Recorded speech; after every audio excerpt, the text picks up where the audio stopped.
Friday, Saturday, and Sunday, these 3 days, that there are 300 prophecies were fulfilled. But I said, the whale that got away. Jesus spoke about Jonah and the whale. That miracle he didn't fulfill. I said, the one that Jesus gave himself with his own mouth. He said, this is the only miracle I'm giving you to the Jews, that what happened to him is going to happen to me. Did that happen? Again and again he is failing, according to your explanation. What makes Good Friday good? Is it because Christ died for our sins? When? Friday. Right?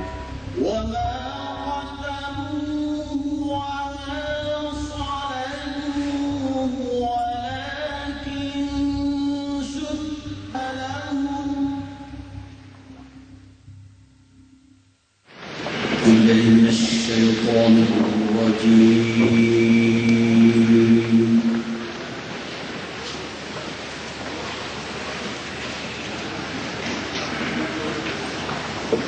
بسم الله الرحمن الرحيم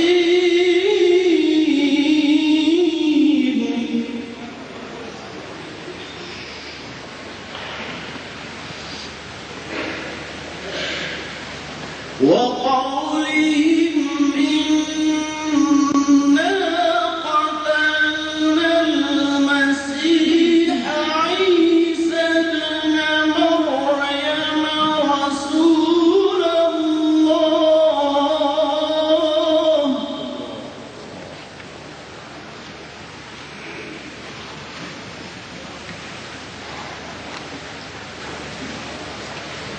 وقولهم إنا قتلنا المسيح عيسى ابن مريم رسول الله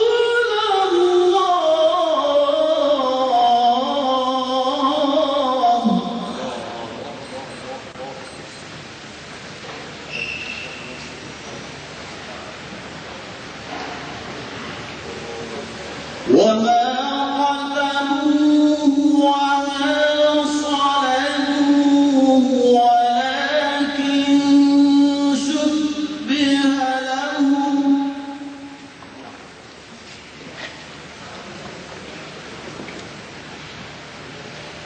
وإن الذين اختلفوا فيه لفي شك منه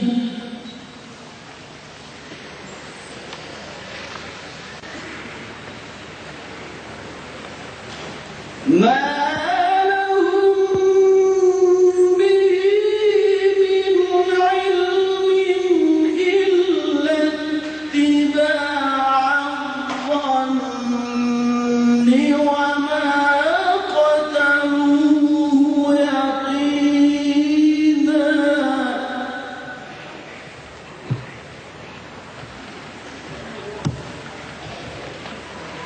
بل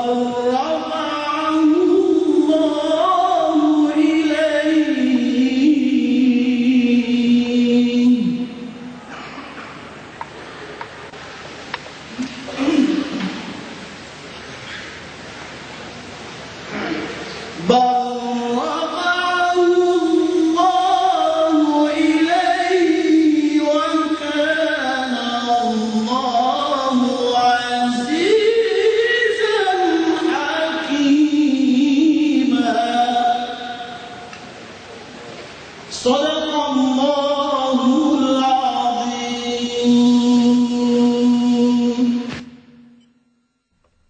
এবং তাহারা লানতগ্রস্ত হইয়াছিল তাহাদের কুফরির জন্য ও মরিয়মের বিরুদ্ধে গুরুতর অপবাদের জন্য। তাহারা দম্ভ করিয়া বলে, আমরা আল্লাহর রাসূল এবং মরিয়মের তনয় ঈসাকে হত্যা করিয়াছি, অথচ তাহারা হত্যা করে নাই, ক্রুশবিদ্ধও করে নাই। কিন্তু তাহাদের এরূপ বিভ্রম হইয়াছিল। যাহারা তাহার সম্বন্ধে মতভেদ করিয়াছিল তাহারা নিশ্চয়ই এই সম্বন্ধে সংশয়যুক্ত ছিল। ইহা নিশ্চিত যে তাহারা তাকে হত্যা করে নাই, বরং আল্লাহ তাহাকে তাহার নিকট তুলিয়া লইয়াছেন এবং আল্লাহ পরাক্রমশালী, প্রজ্ঞাময়। সাদাকাল্লাহুল আজিম। أعوذ بالله من الشيطان الرجيم بسم الله الرحمن الرحيم وقولهم إنا قتلنا المسيح عيسى ابن مريم رسول الله وما قتلوه وما صلبوه ولكن شبه لهم وإن الذين اختلفوا فيه لفي شق منهم ما لهم به من علم إلا اتباع الظن وما قتلوه يقينا بل رفعه الله إليه صدق الله العظيم। মিস্টার চেয়ারম্যান এবং আমার প্রিয় ভাই ও বোনেরা, আমি আল্লাহর কাছে কৃতজ্ঞ যে এই বুড়ো বয়সেও সম্ভব হয়েছে ভারত মহাসাগর পাড়ি দিয়ে এমন দেশে এসেছি যেটাকে আমাদের দেশের লোকেরা বলে পৃথিবীর একেবারে নিচে। এই দেশটাকে বলা হয় আমাদের পৃথিবীর নিচের দেশ। আসলে পৃথিবীর যে গ্লোবটা আছে সেখানে এই দেশটা একেবারে নিচে। আমি জানি না মানুষ এখানে এই দেশে কিভাবে থাকে, আসলে জানি না। তো জীবনে প্রথমবারের মতো আপনাদের এই অসাধারণ দেশে আমি আসতে পেরেছি। আমি আপনাদের আতিথেয়তায় মুগ্ধ হয়েছি। আমি এদেশের সরকারের কাছে কৃতজ্ঞ আমাকে ভিসা দেওয়ার জন্য।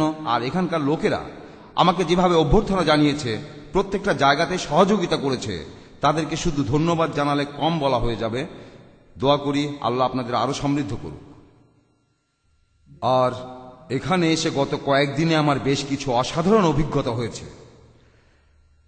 এককালে মধ্যযুগে ইউরোপে একটা কথা চালু ছিল, ভেনিস দেখে মরে যাও।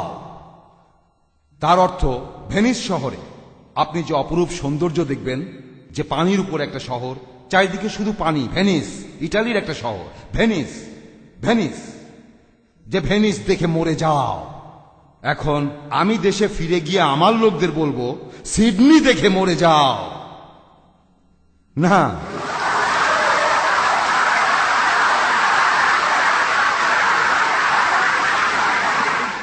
না, আমি এখানে বাড়িয়ে বলছি না। উপস্থিত ভাই ও বোনেরা, আমি এই কথা মোটেও বাড়িয়ে বলছি না। আমি আপনাদের দেশে এসে এমন কিছু জিনিস দেখেছি যেগুলোর ব্যাখ্যা বায়োলজিস্ট বা জিওলজিস্টরা কোনোভাবেই দিতে পারবে না। একটা প্রাণী যেটা মাছও নয়, সরীসৃপও নয়, স্তন্যপায়ীও নয়, এটা পাখিও না। এটা আসলে কি আসলে প্রাণীটা দেখে আমি আল্লাহর প্রশংসা করেছি। কারণ কোরআন বলছে, যখন এমন অসাধারণ কিছু দেখবে তখন তুমি বলবে ফাতাবারাকাল্লাহু আহসানুল খালিকিন। নিশ্চয়ই আল্লাহ মহান, সবকিছুর সৃষ্টিকর্তা। এখানে তিনি এমন প্রাণী সৃষ্টি করেছেন যেটাকে কেউ সংজ্ঞা দিতে পারে না। এ দেশেই আছে, সেটা আপনাদের আশেপাশে আছে। এই প্রাণীটা কি? কেউ যদি এর উত্তর জানেন দয়া করে হাত তুলবেন, তাকে ভিডিও টেপটা উপহার দেব। আপনাকে শুধু বলতে হবে এদেশে একটা প্রাণী আছে যেটার কোনো সংজ্ঞা কেউ দিতে পারে না। প্লাটিপাস। প্লাটিপাস এই নে, হ্যাঁ, প্রাণীটা হলো প্লাটিপাস। আপনারা জানেন এটার ঠোঁট হলো হাঁসের মতো, দেখতে অনেকটা হাঁসের মতো। এটা ডিম পাড়ে একটা পাখির মতো, কিন্তু এটা পানিতে থাকে একটা মাছের মতো। আর এটা তার বাচ্চাকে দুধ খাওয়ায়। তাহলে এটা একটা স্তন্যপায়ী, এটা তার বাচ্চাকে দুধ খাওয়ায়। এটা কি মাছ নাকি পাখি নাকি এটা স্তন্যপায়ী? এটা আসলে কি? বিজ্ঞানীরা এই প্রাণীটিকে কোনো সংজ্ঞা দিতে পারেনি। আর আমি এটাকে দেখতে পারার জন্য আল্লাহকে ধন্যবাদ জানাই। আরো অনেক কিছু দেখেছি আপনাদের চিড়িয়াখানায়, আর প্রত্যেকবার বলেছি ফাতাবারাকাল্লাহু আহসানুল খালিকিন। নিশ্চয়ই আল্লাহ মহান, সবকিছু সৃষ্টিকর্তা। ফাতাবারাকাল্লাহু আহসানুল খালিকিন। নিশ্চয়ই আল্লাহ মহান, সবকিছু সৃষ্টিকর্তা। তাই আমার দেশের লোকদের বলবো, সিডনি দেখে মরে যাও। এই শহরটা অপূর্ব সুন্দর, আর এখানেই মরে যাও। আর আজকের অনুষ্ঠানের আলোচনার বিষয় হলো, যেটা বিজ্ঞাপনে দেওয়া হয়েছিল, ইস্টার সম্পর্কে মুসলমানের দৃষ্টিভঙ্গি। গুড ফ্রাইডে এই দিনটা কেন পবিত্র, এটাই হলো প্রশ্ন। বিজ্ঞাপনটাতে ছিল কি জন্য গুড ফ্রাইডে কেন পবিত্র। আমি চাই কোনো খ্রিস্টান পুরুষ বা মহিলা আমাকে সেটা বলবেন, আর আমি তাকে এই বইটা উপহার দেব। ইসলামের এই বিশ্বকোষ পবিত্র কোরআন 2000 পৃষ্ঠার কোরআন শরীফ আর তার ব্যাখ্যা? উত্তরটা দিতে হবে একজন খ্রিস্টানকে। একজন খ্রিস্টানের কাছে উত্তরটা চাই। কি কারণে গুড ফ্রাইডে পবিত্র? কারণ এই দিনে যীশুখ্রিস্ট আমাদের পাপের জন্য নিজেকে উৎসর্গ করেছিলেন। দারুণ, অসাধারণ। আমি এটা জানতে চাইনি যে যিশু আমাদের পাপের জন্য মারা গিয়েছিলেন, তবে আপনি সেটাও বলেছেন, আর আপনি ঠিক উত্তরটাই দিয়েছেন। এটা আপনার। অনেক ধন্যবাদ।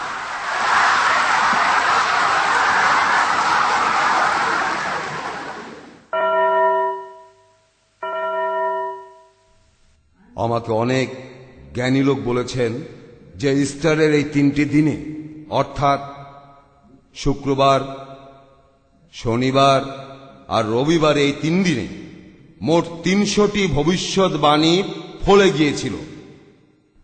যীশু খ্রিস্টের মৃত্যু আর পুনরুত্থানের সময় ওল্ড টেস্টামেন্টের 300 ভবিষ্যৎবাণী ফলে গিয়েছিল। তবে আজকের এই অনুষ্ঠানে আমি বলবো, যে মাছটা পালিয়ে গিয়েছিল, ধরেন আমি একজন জেলে মাছ ধরি, আর মাছ ধরার পর আমি লোককে বলি যে এতগুলো মাছ ধরেছি, তারপর মজা করে মাছগুলো ভেজে খেয়েছি। তবে যে মাছটা পালিয়ে গেছে সেটার কথা কিন্তু বলি না। ধরেন সেটা বিশাল বড় একটা মাছ যেটা পালিয়ে গেছে। আমি এখানে বলবো সেই মাছের কথা যেটা পালিয়ে গেছে, আর সেই মাছটা হলো একটা তিমি মাছ, বিশাল বড় একটা মাছ। আপনারা নবী ইউনুস আর তিমি মাছের কথা শুনেছেন? কে জানে না ইউনুস আর তিমি মাছ? সবাই এটা জানেন, এটা বাচ্চা ছেলেও জানে। নবী ইউনুস আর তিমি মাছের গল্প। তাই যে তিমি মাছটা পালিয়ে গিয়েছিল, ইউনুস আর তিমি পালিয়ে গেছে। আসলে যীশু খ্রিস্ট মাত্র একবারই ভবিষ্যৎবাণী করেছিলেন কি ঘটতে যাচ্ছে সেটা সম্পর্কে, আর সেখানে তিনি নবী ইউনুসের উদাহরণ দিয়েছিলেন।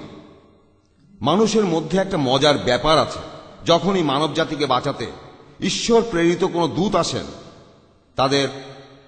তাদের বাঁচাতে, মানুষ তখন সেই নবীর পথে বাধা হয়ে দাঁড়ায়। মানুষ তখন সেই নবীর কাছে নিদর্শন দেখতে চায়, অলৌকিক কিছু কলা কৌশল, এমন কিছু করে দেখাও যেটা আমরা পারি না, তাহলে আমরা মেনে নেব যে তুমি ঈশ্বরের দূত। এটা মানুষের একটা অসুখ, তারা শোনার চেষ্টা করে না। তাদেরকে যেটা বলা হচ্ছে সেটা ভালো না খারাপ, না, আমাদের অলৌকিক কিছু করে দেখাও। মাথার উপর ভর দিয়ে দাঁড়াতে পারো? হ্যাঁ, মাথার উপর ভর দিয়ে দাঁড়াতে পারো? হ্যাঁ, আর পা উপরের দিকে দিয়ে হাতের উপর ভর দিয়ে দাঁড়াতে পারো? ঈশ্বরের দূতের কাছে মানুষ এগুলোই দেখতে চায়। আর এই অসুখটা মোটামুটি সবার মধ্যে আছে।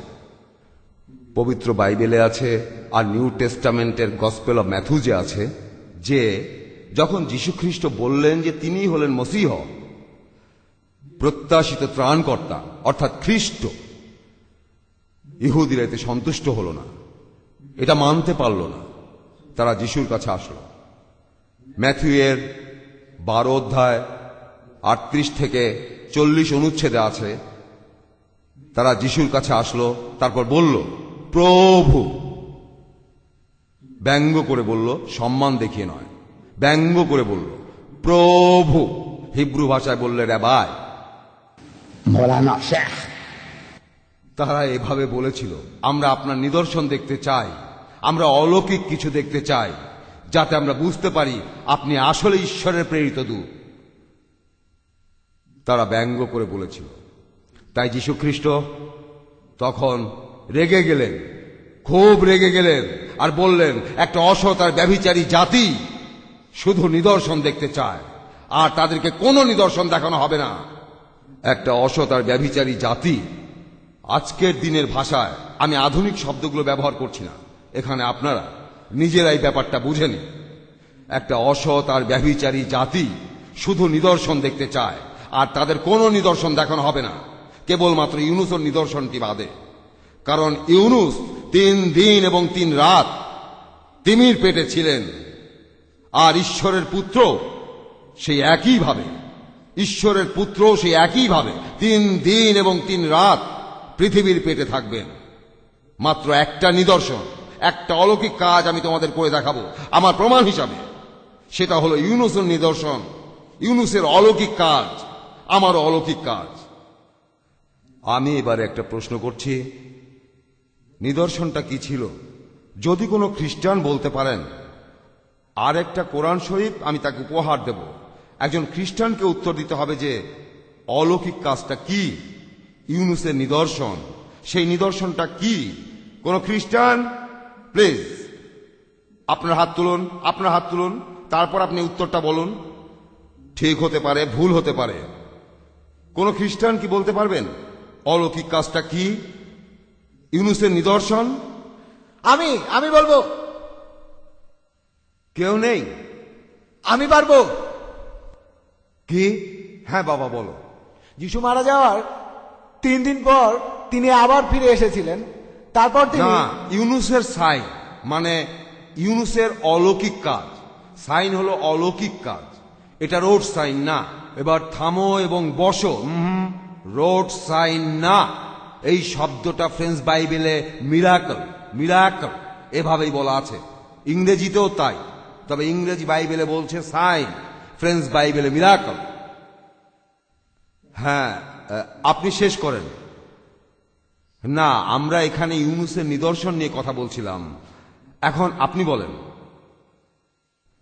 আপনি বলেছেন যে ইউনুস যে নিদর্শন দেখিয়েছিলেন, যিশু সেই একই নিদর্শন দেখিয়েছেন।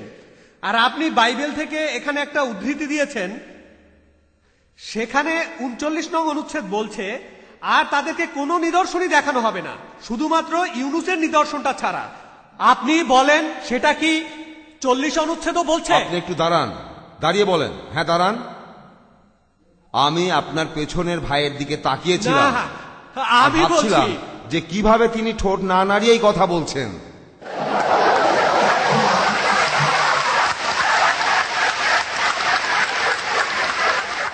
মাইকটা নেন, মাইক দিয়ে বলেন প্লিজ, প্লিজ। আপনি বললেন যে বাইবেলের 39 অনুচ্ছেদে আছে। না, আমি শুধু উত্তরটা চেয়েছিলাম আহা, যে নিদর্শনটা কি। আমার কথা শুনেন মিস্টার দিদার। কোনো লেকচার না, শুধু না, উত্তর। না না, আমাকে বলতে দিন মিস্টার দিদার। সত্যি কথাটা একদিন বের হবেই। আর আমি এও বলছি, আপনি নিশ্চয়ই জশ ম্যাকডওয়েলের কথা শুনেছেন।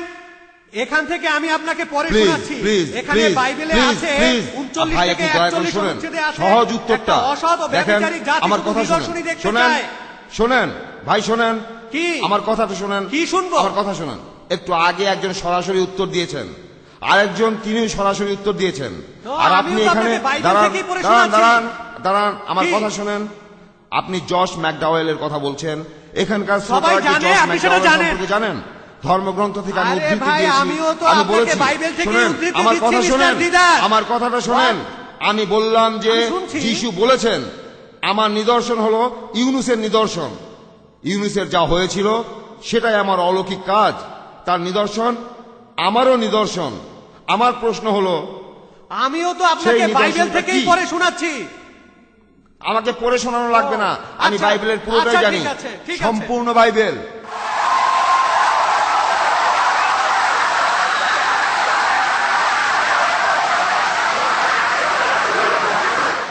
আমি গত 40 বছর ধরে, 40 বছর আমি খ্রিস্টান ধর্মের অনেক জ্ঞানী লোককে জিজ্ঞাসা করেছি এই নিদর্শনটা কি।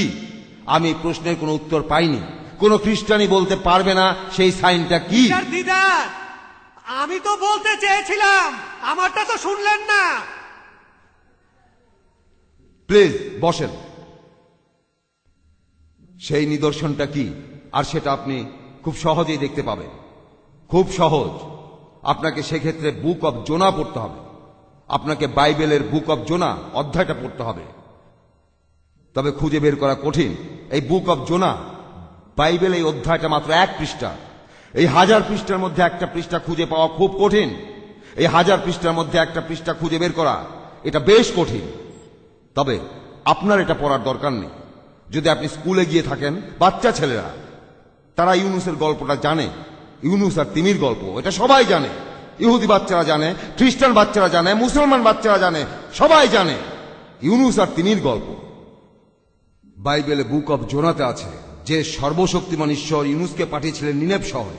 শহরটার নাম ছিল নিনেভ। সেই সময় শহরে কয়েক লক্ষ মানুষ থাকত। একটা বিশাল বড় শহর, যেমন নিউ ইয়র্ক অথবা লন্ডন তখনকার দিনে। তাই ঈশ্বর নবী ইউনুসকে আদেশ দিলেন, তুমি নিনেভ শহরে যাও, সেখানকার লোকদের সাবধান করে দাও, আর বলো তাদেরকে অনুশোচনা করতে, তাদেরকে প্রভুর সামনে নতজানু হতে বলো, না হলে আমি তাদের ধ্বংস করব। ইউনুস নিনেভ শহরে যাওয়ার বদলে এভাবে চিন্তা করলেন, এই বস্তুবাদী লোকগুলি তার সময়ের সেই অসৎ আর ব্যভিচারী জাতি, একইভাবে যিশু তার সময়ের অসৎ আর ব্যভিচারী জাতির কথা বলেছেন। যিশু আর ইউনুসের সময়ে সেই অসৎ আর ব্যভিচারী জাতি, তিনি ভাবলেন যে এই সব অসৎ লোকেরা তারা আমার কথা শুনবে না, তারা আমাকে নিয়ে হাসি ঠাট্টা করবে। তাই নিনেভ শহরে যাওয়ার বদলে তিনি গেলেন চপা শহরে, এখনকার দিনে জাফা, ইসরায়েল জাফা, বর্তমানে জাফা। তিনি একটা নৌকা নিয়ে সেখানে পালিয়ে গেলেন।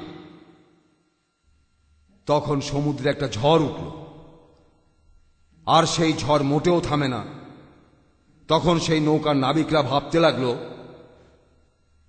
যে তাদের মধ্যে কেউ একজন প্রভুর আদেশ পালন করছে না, সেজন্যই তারা এই বিপদে পড়েছে।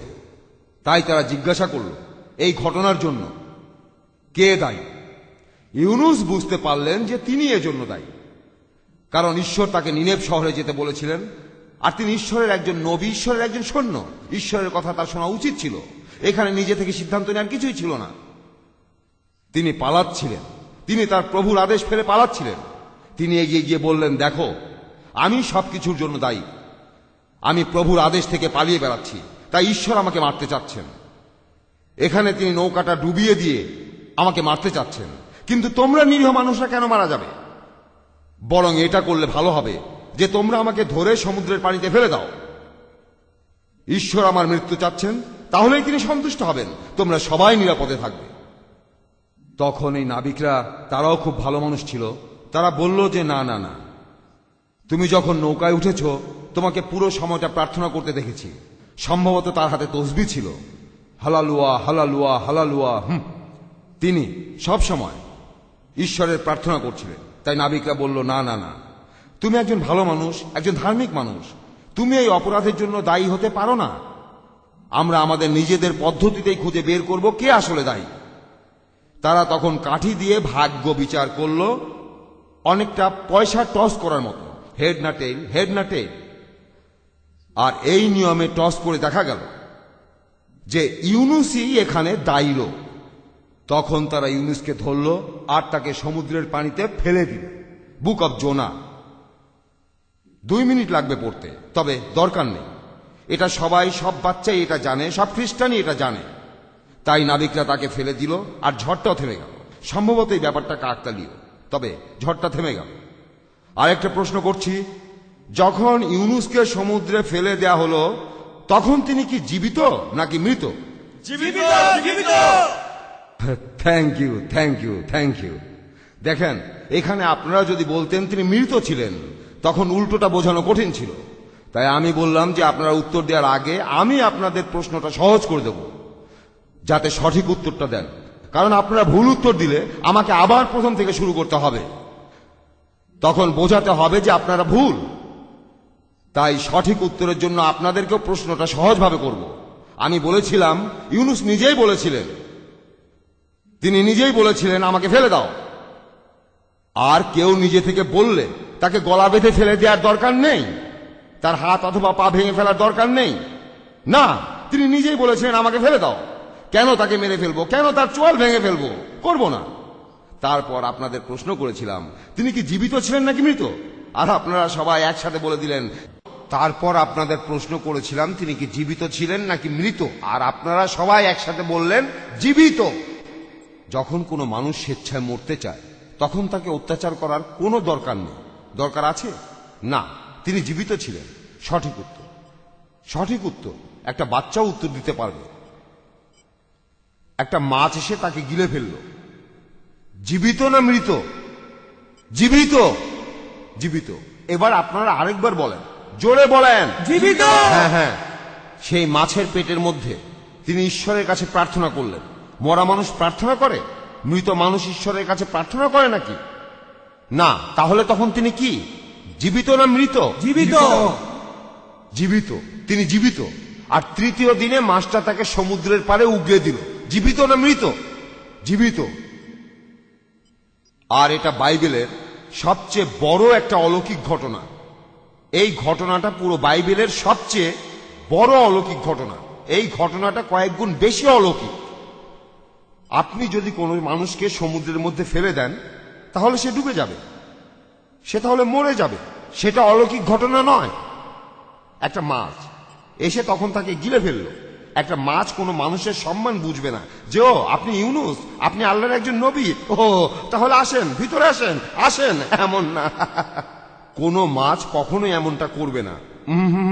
আপনারা জানেন, মাছ যখন আধার গিলে ফেলে, আধার খায়, তখন তাকে বড় একটা কামড় দেয়, মানুষটা তাহলে মারা যাবে।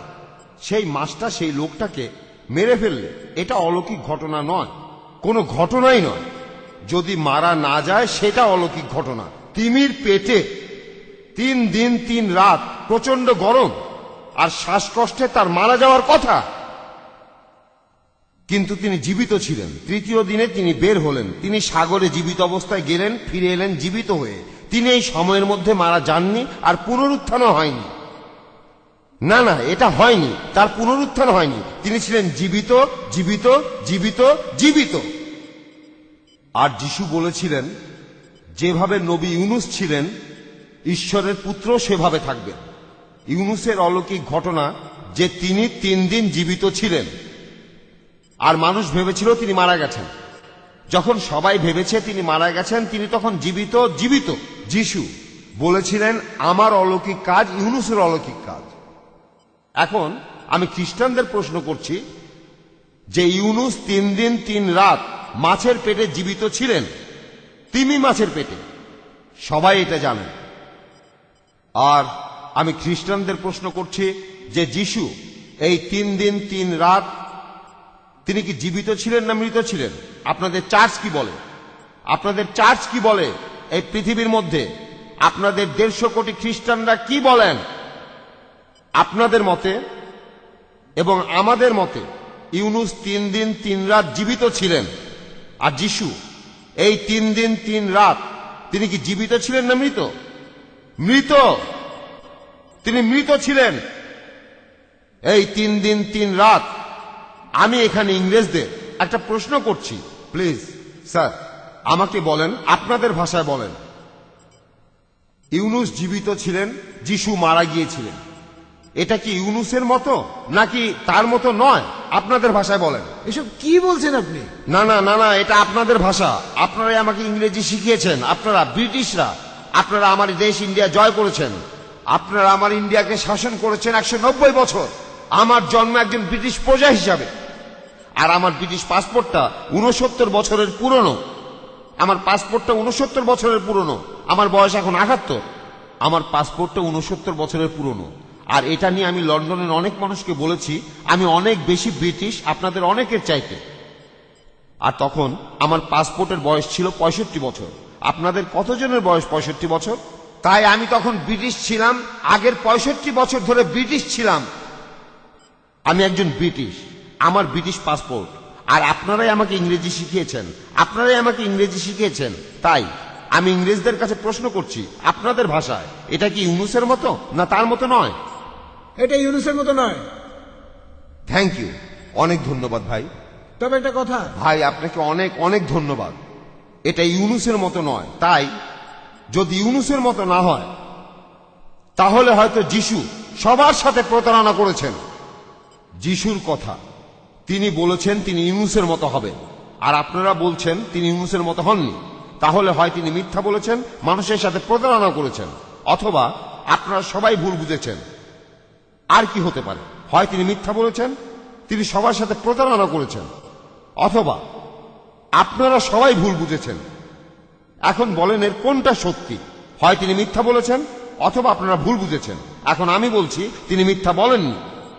আমি বিশ্বাস করব না যে ঈশ্বরের এই মহান দূত যীশু খ্রিস্ট, যার অবস্থান আমাদের ইসলাম ধর্মে অনেক উপরে, তিনি আল্লাহর প্রেরিত একজন মহান দূত। আমরা বিশ্বাস করি যিশু, আমরা তার অলৌকিক জন্মে বিশ্বাস করি, যেটা এখন অনেক খ্রিস্টান, এমনকি আমেরিকান চার্চের বিশপরা, তারাও এটা বিশ্বাস করে না। কিন্তু আমরা মানি যে যীশু খ্রিস্ট জন্মগ্রহণ করেছিলেন কোনো বাবা ছাড়াই, আল্লাহর একটা অলৌকিক কাজ আমরা মানি। আমরা বিশ্বাস করি যে তিনি ছিলেন মসীহ অর্থাৎ খ্রিস্ট, বিশ্বাস করি যে আল্লাহর অনুমতি নিয়ে তিনি মৃত ব্যক্তিকে জীবন দিয়েছেন, আল্লাহর অনুমতিতে তিনি জন্মান্ধর পঙ্গুদের ভালো করেছেন। তাহলে দেখেন, এটাই আমাদের বিশ্বাস আল্লাহর প্রেরিত দূতের প্রতি। আর আল্লাহর এই প্রেরিত দূত যীশু খ্রিস্টের নাম আমি আপনাদের বলি যে যীশু খ্রিস্টের নাম বা কথা আমাদের এই বইটাতে, আমাদের পবিত্র কোরআনে মুহাম্মদের নামের চাইতে 500% বেশিবার বলা হয়েছে। আপনারা কি জানেন মুসলমানরা, আপনারা কি জানেন যীশু খ্রিস্টের নাম আমাদের এই বইতে 500% বেশিবার বলা হয়েছে? আপনারা কি জানেন? আপনারা কি জানতেন? মনে হয় না। 500% বেশিবার বলা আছে ঈসা মরিয়মের পুত্র ইবনে মরিয়ম, ঈসা ইবনে মরিয়ম মুহাম্মদের নামের চাইতে 500% বেশিবার। মুহাম্মদ নাকি এই বইটা লিখেছেন। অভিযোগ আছে যে তিনি কোরআন লিখেছেন। দারুণ! এই বইটাতে তিনি নিজের কথা খুব কমই বলেছেন, শুধু যিশুর কথা বলেছেন। দারুণ, অসাধারণ, অসাধারণ বই।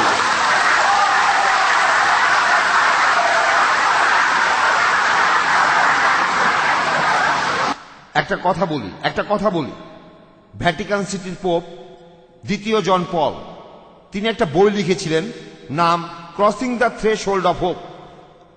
পোপ দ্বিতীয় জন পলের লেখা বইটা পৃথিবীর 12টা দেশে প্রকাশিত হওয়ার পরই বেস্ট সেলার হয়েছিল। পৃথিবীর 12টা দেশে বইটা বেস্ট সেলার হয়েছিল। এই বইটাতে তিনি অনেক সুন্দর কথা বলেছেন ইসলাম সম্পর্কে আর নবী মুহাম্মদ সম্পর্কে। তবে এই বইটাতে তিনি একটা অধ্যায় লিখেছেন মেরি সম্পর্কে, যিশুর মাকে নিয়ে। আর এই অধ্যায়ের শিরোনাম হলো ঈশ্বরের মা। ঈশ্বরের মা, এটাই শিরোনাম। এই অধ্যায়ের শিরোনামে তিনি মেরিকে বলেছেন, শিরোনাম দিয়েছেন ঈশ্বরের মা। পোপ বলেছিলেন তিনি আলোচনায় অংশ নেবেন। তাই আমি যদি সুযোগ পাই পোপের সাথে দেখা করার, তাহলে তাকে প্রশ্ন করতাম, প্রিয় পোপ, আপনি জানেন আপনাদের ঈশ্বরের মা মেরি, মেরির কথা কতবার উল্লেখ আছে আপনাদের বাইবেলে? কতবার বলা আছে? আমি জানি পোপ হয়তো এর উত্তর দিতে পারবেন না। আর যদি কোনো খ্রিস্টান এর উত্তর দিতে পারেন, আমি তাকে এই কোরআনটা আর দেব না, আমি তাকে বরং $50 দেব। যে খ্রিস্টান আমাকে বলতে পারবে আপনাদের বাইবেলে ঈশ্বরের পুত্র যিশুর মা মেরির নাম কতবার বলা আছে, $50। পারলে হাত তোলেন, চেঁচামেচি করার দরকার নেই। একটু দাঁড়ান, কেউ জেনে থাকলে তাকে সুযোগটা দিন। যিশুর মা অর্থাৎ মেরির নাম কতবার উল্লেখ করা হয়েছে আপনাদের বাইবেলে? আপনার হাত তোলেন যাতে সবাই দেখতে পায়। যে কেউ দাঁড়ান 1 মিনিট। একজন খ্রিস্টান, আমি একজন খ্রিস্টানের কাছে উত্তরটা চাই, প্লিজ। খ্রিস্টানদের সুযোগটা দিন। কেউ নেই? হ্যাঁ ভাই বলেন। স্যার, আপনাকে একটা প্রশ্ন করব, আপনি কেন এভাবে বলছেন যে পোপ এটা জানবেন না? এমন হবে কেন স্যার? ব্যাপারটা মনে হয় ঠিক না মনে হয় স্যার। ভাই আমার কথা শোনেন, সহজ প্রশ্ন সহজ উত্তর। আমি এখানে পয়েন্ট তুলতে চাচ্ছি না।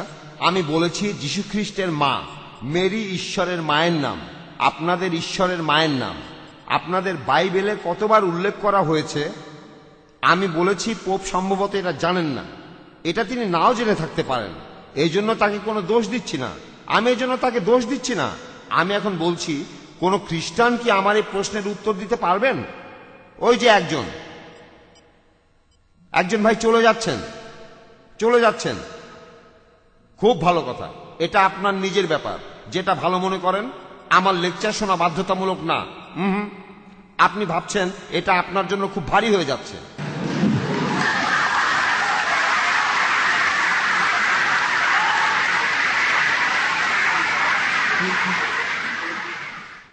আমার দেশ দক্ষিণ আফ্রিকায়। আমরা আফ্রিকানরা বলি খুব ভারী, খুব ভারী। আমি আপনাকে এটা বহন করতে বলবো না, আমি আপনাদের বলি, আমি উত্তরটা দিয়ে দেই। নিউ টেস্টামেন্টের প্রথম 3টা বই ম্যাথিউ, মার্ক, লুকে যীশু খ্রিস্টের মা মেরির নাম বলা হয়েছে মোট 17 বার।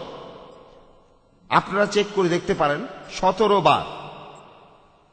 নিউ টেস্টামেন্টের অন্য 24টা বইতে সব মিলিয়ে মোট 18 বার। নিউ টেস্টামেন্টে মেরির নাম উল্লেখ আছে 18 বার। আমার এই পবিত্র কোরআনে যীশু খ্রিস্টের মা মেরির নাম উল্লেখ করা হয়েছে বাইবেলের চাইতে 100% বেশি বার। এটা কি বিশ্বাস করেন? বিশ্বাস করা যায়? যীশু খ্রিস্টের মা মেরির নাম উল্লেখ আছে আমার বইতে আপনাদের বইয়ের থেকে 100% বেশি বার, আর আপনারা ভাবেন আমরা আপনাদের শত্রু।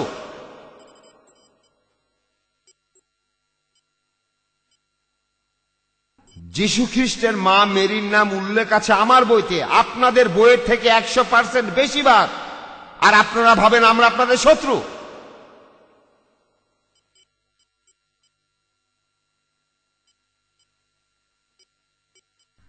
সত্যি কথা, সত্যি কথা বলতে গেলে 32 বার, বলতে গেলে 32 বার। তাই বললাম 18, এর দ্বিগুণ 36, এখানে 32, খুব কাছাকাছি। তাই বললাম 100% বেশি বার। পার্সেন্ট বলতে গিয়ে কথা বললাম, তবে আসলে 32 বার, আর বাইবেলে 18 বার। এটাই আমাদের মধ্যে সম্পর্ক। আর আর একটা অধ্যায় আছে, কোরআনের একটা অধ্যায়, যীশু খ্রিস্টের মায়ের নামের প্রতি সম্মান দেখানো হয়েছে। এই অধ্যায়টার নাম হলো সূরা মরিয়ম, অর্থাৎ অধ্যায় মেরি। আর আপনাদের বাইবেলে রোমান ক্যাথলিকদের 73টি বইয়ে মেরি নামে কোনো অধ্যায় নেই। প্রোটেস্ট্যান্ট বাইবেলে 66টি অধ্যায়, মেরি নামে তাতে কোনো অধ্যায় নেই। সেখানে আছে Genesis, Exodus, Leviticus, Numbers, Deuteronomy, Matthew, Mark, Luke, John, Peter, Paul. Mary নামে কোনো অধ্যায় নেই। এই কথাটা আপনারা স্বীকার করে নেন। আর আমার বইতে একটা অধ্যায় আছে সূরা মরিয়ম। অনেক সম্মানের সাথে যীশু খ্রিস্টের মা মেরির নাম অনুসারে কোরআনের একটা অধ্যায় আছে, আর আপনারা আমাদের মনে করেন শত্রু। না না, আমরা কি মজা করছি? না না, এখানে দৃষ্টিভঙ্গির একটা পার্থক্য রয়েছে। আর পোপ একটা আলোচনায় অংশ নেওয়ার কথা বলেছিলেন। কথা বলেন ভাই, আপনারা কথা বলেন, আপনার দৃষ্টিভঙ্গিটা নিয়ে তর্ক করেন, বিভিন্ন যুক্তি দিয়ে তর্ক করেন, তাহলে আপনি অন্যের দৃষ্টিভঙ্গিটা জানতে পারবেন। হতে পারে, হতে পারে আমি সেটা মানি না, ঠিক মনে করি না, আমার নিজের বিশ্বাসটাই মেনে চললাম, আপনার দৃষ্টিভঙ্গিটাও জানতে পারলাম। এটাই দরকার, আসলে এটাই দরকার। আপনাকে মুসলমান বানাতে চাই না, আসলেই চাই না। আপনার দৃষ্টিভঙ্গিটা জানতে পারবো, বুঝতে পারবো আপনার মন কিভাবে কাজ করছে, এটাই দরকার। তাহলে বুঝবেন কেন মুসলমানরা এমন আচরণ করছে। যখন তারা মাংসের দোকান পার হয়, শুকুরের মাংস সেখানে ঝোলানো আছে, তারা সেখানে থুতু ফেলে। আপনারা অপমানিত বোধ করেন। যে মাংসটা দেখে আপনাদের জিভে পানি আসে, শুকুরের মাংস, সেই মাংস দেখে আপনাদের জিভে পানি আসে, সেখানে মুসলমানরা থুতু ফেলছে। সে এমনটা কেন করছে? অপমান করার জন্য? না না না, সে আসলে প্রোগ্রাম। এই মুসলমান প্রোগ্রাম ব্রেন ওয়াশ। সে ভাবছে এটা খুব নোংরা প্রাণী, এটা খাওয়া যাবে না, কাছে যাওয়া যাবে না, স্পর্শ করা যাবে না, এমনকি পোষাও যাবে না। সে আসলে প্রোগ্রাম, সে আসলে তার প্রোগ্রাম অনুযায়ী রিয়েক্ট করছে। আসল কথা জানলে আপনারা সহনশীল হবেন যে আমি জানি কেন তুমি থুতু ফেলছো। তুমি আমার উদ্দেশ্যে থুতু ফেলছো না, তুমি তোমার পাশের খ্রিস্টানকে উদ্দেশ্য করে থুতু ফেলছো না। না না না, এটা তুমি পছন্দ করো না। এটাই হয়, আলোচনা করলে এটাই হয়। জানতে পারলে আপনি সহনশীল হবেন, হয়তো একমত হবেন না, তবে সহনশীল হবেন। একজন চতুর খ্রিস্টান বলেছিলেন যে ইউনুসের এই অলৌকিক কাজটা, যিশু এখানে কথা বলেননি জীবিত না মৃত, তিনি এখানে সময়ের কথা বলেছেন। এবার দেখেন, যিশু বলেছেন ইউনুস যেমন 3 দিন আর 3 রাত তিমির পেটের ভেতরে ছিলেন, সেই একইভাবে ঈশ্বরের পুত্র 3 দিন আর 3 রাত পৃথিবীর পেটের ভেতরে থাকবে। এই 3 শব্দটা বলেছেন 4 বার। এখানে গুরুত্বপূর্ণ হলো সময়, সময়, সময়। এটাই গুরুত্বপূর্ণ এই অলৌকিক কাজে। আমি বলি এই সময়ের মধ্যে অলৌকিক জিনিসটা কি? অলৌকিক হলো যখন সবাই ভাবছে মানুষটা মারা গেছে, সে আসলে মারা যায়নি, এটাই অলৌকিক। ধরেন কেউ জেলখানায় থাকলো 3 দিন 3 সপ্তাহ বা 3 মাস, তারপর জীবিত অবস্থায় বেরোলো, তাতে কি? এটা অলৌকিক কিছু না। অলৌকিক হলো যখন কাউকে মৃত বলে ভাবছেন কিন্তু সে জীবিত, এটাই হলো অলৌকিক। আমি বলি না, ডুবন্ত মানুষ খড়কুটো আঁকড়ে ধরে। যে মানুষ ডুবে যাচ্ছে সে কি করে? কিছু একটা আঁকড়ে ধরতে চায়, খড়কুটো হলেও। তাই এখন থাকলো সময়ের ব্যাপার। আমি বলি ঠিক আছে, এটাও পরীক্ষা করে দেখি সময়ের ব্যাপারটা কি ঠিক আছে। হ্যাঁ, কিভাবে? এবারে উত্তর নেই। আমি আপনাদের বলি, আমার অভিজ্ঞতা থেকে বলছি, সেই জন্য আমি বলি আসুন আমরা আলোচনায় বসি। আপনাদের বিশপরা আর পোপ পোপ জন পল। আসুন আমরা আলোচনায় বসি, এটাও বড় গল্প, তবে অন্য গল্প পরে বলবো। আমার সাথে পোপের আলোচনা এটা আরেক কাহিনী। তবে আমি বলি, আসেন কথা বলেন বিশপেরা, আপনাদের আর্চ বিশপের আলোচনায় আসেন আর কথা বলেন। আমিও তর্ক করব আর শ্রোতারা সব শুনবে, তারপর তারাই ঠিক করবে আমাদের কার কথা ঠিক। এবার আসলো সময়ের ব্যাপার, যিশুকে কখন ক্রুশবিদ্ধ করা হয়েছিল। গুড ফ্রাইডে, গুড, আমি বলি শুক্রবার। শুক্রবার দিনটা কেন পবিত্র? ওই দিন যিশু ক্রুশবিদ্ধ হয়েছিলেন। কবে? শুক্রবার। হ্যাঁ ঠিক, শুক্রবার। এই জন্য শুক্রবার দিনটা পবিত্র। সময়টা কখন? সকালে না বিকালে? তখন সেই চতুর লোকটা বলল বিকালে, বিকাল 3টার সময় তাকে ক্রুশে ঝোলানো হয়েছিল।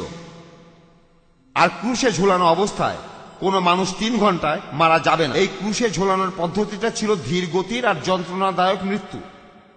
এটাই আসল উদ্দেশ্য, শুধুই হত্যা করা না। ফনিশিয়ানরাও চেষ্টা করেছিল, বর্ষার খোঁচা খেলো আর তাড়াতাড়ি মরে গেল। বন্দীকে ডোবানো হলো আর মারা গেল। গরম পানি, গরম তেল, তাড়াতাড়ি মারা গেল। না না, তারা চেয়েছিল যে বন্দী যেন মারা যায় খুব ধীরে। বন্দী ঝোলানো থাকে দিনের পর দিন, 3 দিন, 4 দিন, 5 দিন। ইতিহাস আমাদের বলে মানুষ 6 দিনও বেঁচে ছিল ক্রুশবিদ্ধ অবস্থায়। এটা ছিল একটা ধীর গতির মৃত্যুদণ্ড। এটাই ছিল ক্রুশবিদ্ধ করার উদ্দেশ্য। তবে তিনি নাকি মারা গিয়েছিলেন। ঠিক আছে, তাই সন্ধ্যার আগে তার লাশ নামানো হলো। আর বাইবেল আমাদের বলে যে ইহুদিরা যিশুকে তখন ইহুদি নিয়মে গোসল করালো। গোসল গোসল, মৃতদেহকে গোসল করালো। যিশুর মৃতদেহের পাশে তখন 100 পাউন্ডের ওষুধ ছিল। তারা যিশুর মৃতদেহে সেই ওষুধ লাগালো। 100 পাউন্ডের ওষুধ, তার সারা শরীরে শুধু ক্ষত ক্ষত আর ক্ষত। 100 পাউন্ডের ওষুধ, বাইবেলে সেই কথাই বলে। 100 পাউন্ডের ওষুধ সারা শরীরে মাখানো হলো। তারপর তার শরীর কাপড় দিয়ে মোড়ানো হলো আর তাকে একটা শবাধারে রাখলো। শবাধার কোনো কবর না, এটা কবর না, এটা ছিল বড় একটা চেম্বার।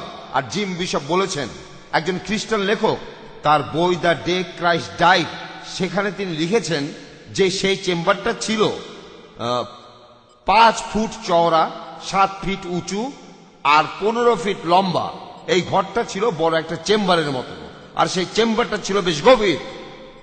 তারা যিশুকে সেখানে রাখলো আর ঢোকার মুখে একটা পাথর রাখলো। তারপর চলে গেল। তখন হলো একটা ঝড়, প্রচন্ড ঝড়, বজ্রপাত, ভূমিকম্প। সবাই তখন ছুটির দিনে মজা করছিল, সবাই তখন বাসা থেকে পালালো। তারা তখন আর কি করবে? ভূমিকম্প হচ্ছে, সব লোকজন তখন পালাতে শুরু করলো। একজন আরেকজনকে সাহায্য করতে লাগলো। সবাই তখন খুব ব্যস্ত। আচ্ছা, এখানে বিস্তারিত বলার দরকার নেই। তারা তখন যিশুর লাশ তাকে নামালো। তাড়াতাড়ি তাড়াতাড়ি, তারা খুব তাড়াহুড়ো করছিল। বাইবেলে কথা বলছে তারা তখন খুব তাড়াহুড়ো করছিল, কারণ পরের দিন সাবাত। কারণ শুক্রবার সূর্য ডোবার পরেই শুরু হবে সাবাত। তাদের মতে রাত আগে আসে, তারপর আসে দিন। ইসলামও বলে রাত তারপর দিন। রমজানের শুরুতে আগে চাঁদ দেখেন রাতে, রমজানের প্রথম রাত। যদি চাঁদ দেখেন রমজান শুরু হয়, আবার চাঁদ দেখেন রমজান শেষ। ইহুদিদেরও একই নিয়ম। সূর্য ডুবলে নতুন দিন শুরু হয়। পশ্চিমারা যেমন করে তেমন না। রাত 12টায় আপনি দেখে বুঝবেন না নতুন দিন শুরু হচ্ছে, কিন্তু এটাই নিয়ম। এটাই হলো নিয়ম, রাত 12টায়। তারপর আপনি বলবেন এখন হলো রাত 1টা, রাত 1টা, চাঁদের হিসাব নেই। তাই তখন তারা যিশুর লাশটা নামালো। তারপর লাশটাকে একটা কবরে রাখলো, একটা শবাধারে। শবাধারে কোনো কবর না। তাহলে শুক্রবার রাত যিশু সেই শবাধারে ছিলেন। শনিবার সকালে বাইবেলে এই কথা স্পষ্ট বলা আছে, শনিবার সকালে যিশু তখনও সেই শবাধারেই ছিলেন। আমার আঙ্গুলগুলো দেখেন, আমি কোনো ম্যাজিক দেখাচ্ছি না। সার্কাসে যেমনটা করে থাকে, একজন লোক হাতের আঙ্গুল দিয়ে বিভিন্ন খেলা দেখাচ্ছে, মানুষকে ধোঁকা দিচ্ছে। শুক্রবার রাতে যিশু সেই শবাধারে ছিলেন। শনিবার দিনে তখনও তিনি সেই শবাধারে ছিলেন। শনিবার রাতে তখনও যিশু সেই শবাধারে। রবিবার সকাল, সপ্তাহের প্রথম দিন মেরি ম্যাগডালিন যখন সেখানে গেলেন তখন শবাধারটা খালি। ভালো করে দেখেন, আমি আপনাদের বাইবেল থেকেই বলছি, প্রত্যেকটা শব্দ, প্রত্যেকটা অনুচ্ছেদ। শুক্রবার রাতে যিশু সেই শবাধারে ছিলেন। শনিবার দিনে তিনি সেই শবাধারে ছিলেন। শনিবার রাতে তিনি তখনও সেই শবাধারে ছিলেন। রবিবার সকাল, সপ্তাহের প্রথম দিনে, রবিবার সকালে, সোমবার না, রবিবার সকাল সপ্তাহের প্রথম দিনে মেরি ম্যাগডালিন গিয়ে দেখলেন সেই শবাধারটা খালি। এবারে প্রশ্ন করি, এখানে কতগুলো দিন আর কতগুলো রাত? বলেন বলেন। খুব সহজ, খুব সহজ। আপনাদের চোখে, সবার চোখে সমস্যা নেই। দেখতে পাচ্ছেন কতগুলো রাত আর কতগুলো দিন? হ্যাঁ, 2 রাত 1 দিন। হ্যাঁ, 2 রাত 1 দিন। 2 রাত 1 দিন। দেখেন, শুক্রবার রাত, শনিবার দিন, শনিবার রাত, রবিবার সকালে যিশু সেখানে নেই। 2 রাত আর 1 দিন। যিশু কি বলেছিলেন? যেভাবে নবী ইউনুস 3 দিন আর 3 রাত তিমির পেটের ভিতরে ছিলেন, সেই একইভাবে ঈশ্বরের পুত্র 3 দিন আর 3 রাত পৃথিবীর পেটের ভিতরে থাকবে। যিশু বলেছেন 3 দিন 3 রাত, 3 দিন 3 রাত, আর আমরা দেখেছি 2 রাত 1 দিন। আমি এখন উপস্থিত খ্রিস্টানদের কাছে জানতে চাইবো, এই 2 রাত 1 দিন আর 3 দিন 3 রাত কি সমান? না না।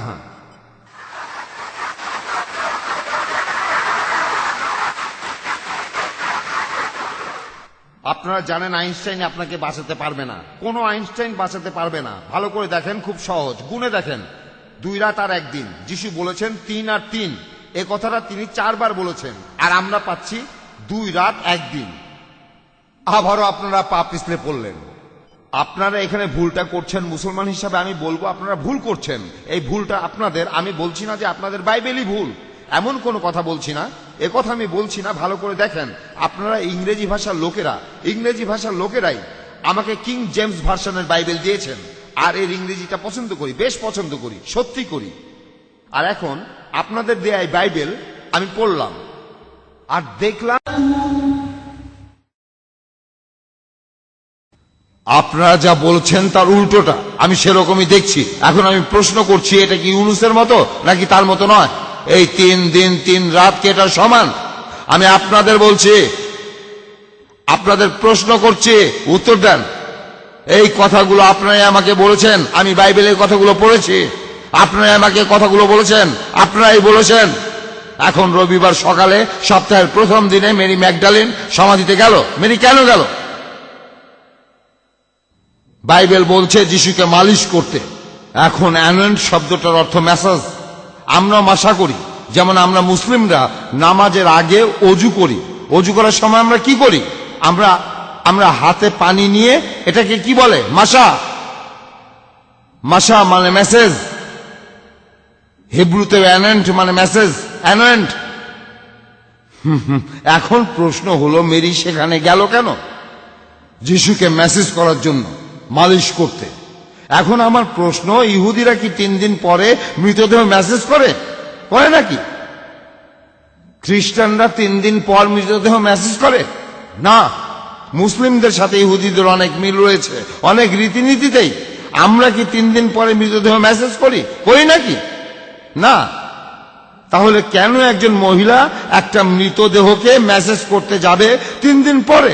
কারণ মানুষ যখন মারা যায় তার 3 ঘন্টা পরেই শরীরে পচন শুরু হয়ে যায়, ভেতরে পচন ধরে যায়, তারপর পচন ছড়িয়ে পড়ে সারা দেহে। 3 দিন পর মৃতদেহ একেবারে পচে যায়, ততদিনে পুরো শরীরটাই পচে যাবে।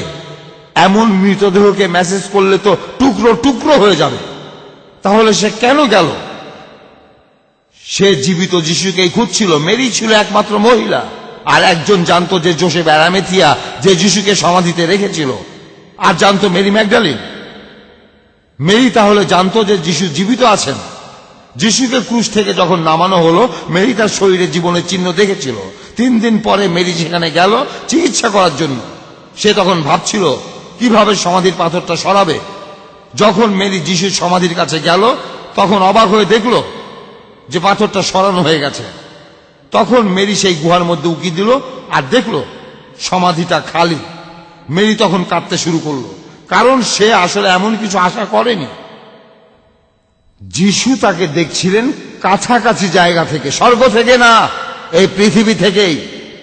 এখন এই সমাধিটার মালিক যে ছিল তার নাম যোসেফ অ্যারামাথিয়া। যিশুর একজন শিষ্য, সে খুব ধনী আর প্রভাবশালী। তিনি একটা পাহাড় খনন করে যিশুর জন্য চেম্বারের মতো একটা সমাধি বানিয়েছিলেন। এই সমাধির চারপাশে ছিল শাকসবজির বাগান। অ্যারামাথিয়া সেখানে ছিল না, সে তার নিজের শহরে গিয়েছিল পরিবার নিয়ে বেড়াতে। তিনি বাগানটা এই জন্য বানাননি যে অন্য লোকের গরু ছাগল এসে এই শাকসবজির বাগানের সবকিছু খেয়ে ফেলবে। এই বাগানের পাশে একজন মালি থাকতো বাগানের দেখাশোনা করার জন্য, বাগানের পাশেই। আর যিশু সেখানে ছিলেন, তিনি মেরিকে দেখতে পেলেন আর দেখে চিনতেও পারলেন। যিশু পেছন থেকে মেরির সামনে আসলেন, তিনি দেখলেন মেরি কাঁদছে। যিশু বললেন, এই মেয়ে, তুমি কাকে খুঁজছো? তুমি কাঁদছো কেন? যিশু কি জানতেন না? তিনি কি জানতেন না? তিনি অবশ্যই জানতেন। তাহলে এই হাস্যকর প্রশ্নটা করলেন কেন? না, হাস্যকর প্রশ্ন না। যিশু আসলে তখন ঠাট্টা করছিলেন মেরির সাথে। যিশু আসলে মেরির সাথে তখন ঠাট্টা করছিলেন।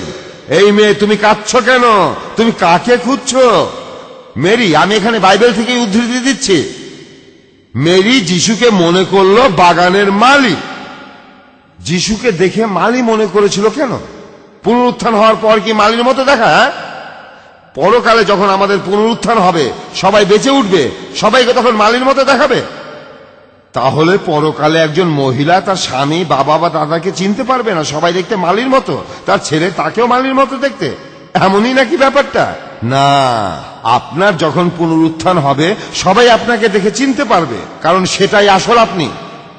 তাহলে মেরি যিশুকে মালি ভাবলো কেন? কারণ যিশু তখন মালির ছদ্মবেশে ছিলেন। তিনি কেন মালির ছদ্মবেশে ছিলেন? কি জন্য? এর কারণ তিনি ইহুদিদের ভয় পাচ্ছিলেন। কেন তিনি ইহুদিদের ভয় পাবেন?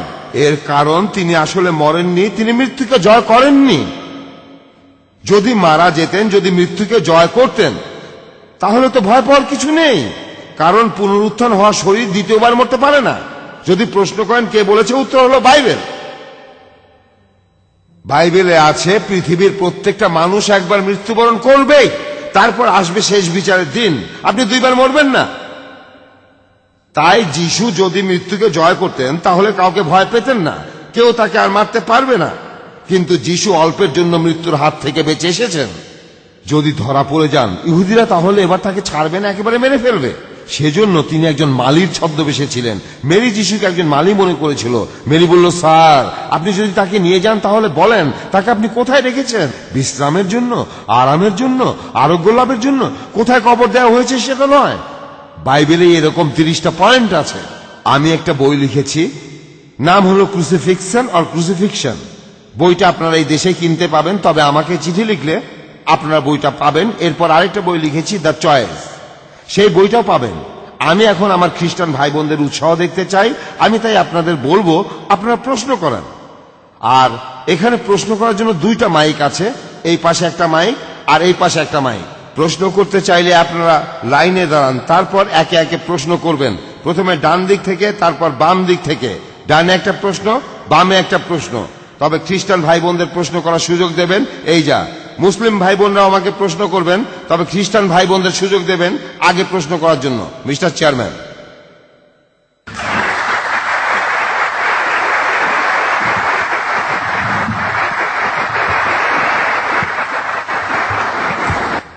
Thank you. শুরু হচ্ছে প্রশ্ন উত্তর পর্ব। আপনারা দয়া করে উঠে এসে লাইনে দাঁড়ান। এখন আমি মুসলমান ভাইদের বলবো শেখ বিদাতের হয়ে সবাই মিলে তাকবীর দিতে। আল্লাহু আকবার, আল্লাহু আকবার, আল্লাহু আকবার।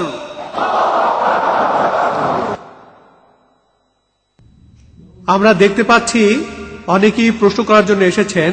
কে প্রশ্ন করবেন শেখ বিদাতি ঠিক করবেন। এই যে এই পাশে বামে, এইখানে এই ভাই আমার প্রথম প্রশ্নের উত্তর দিয়েছিলেন। এই পাশে এই ভদ্রলোকই প্রথম আমার প্রশ্নের উত্তর দিয়েছিলেন। ভাই, আপনি এখানে প্রথম প্রশ্নটা করেন। স্যার, আমি এখন কোরআন থেকে একটা আয়াত পড়ব। আমি আয়াতটা আরবিতে পড়ব। এখন এখানে ইংরেজিতে কথা বলে এমন মুসলমান যারা আছেন, যে কেউ আমাকে অনুবাদটা বলেন। যে কেউ, আমি আয়াতটা পড়ছি, তারপর। ভাই, আপনার কাজটা সহজ করে দেই, একটু সহজ করে দেই। আমি কি আপনাকে কোরআন শরীফটা দিয়েছি? আপনি কোরআনটা খুলে দেখছেন না কেন? কোরআনটা খুলে দেখেন, তারপর আরবিটা পড়েন, তারপর আপনি অনুবাদটা পড়েন। দেখেন, কোরআনটা আপনাকে আমি দিয়েছি।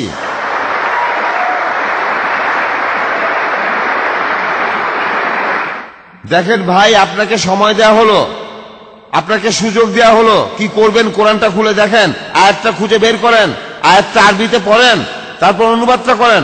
আপনি সেটা করেন।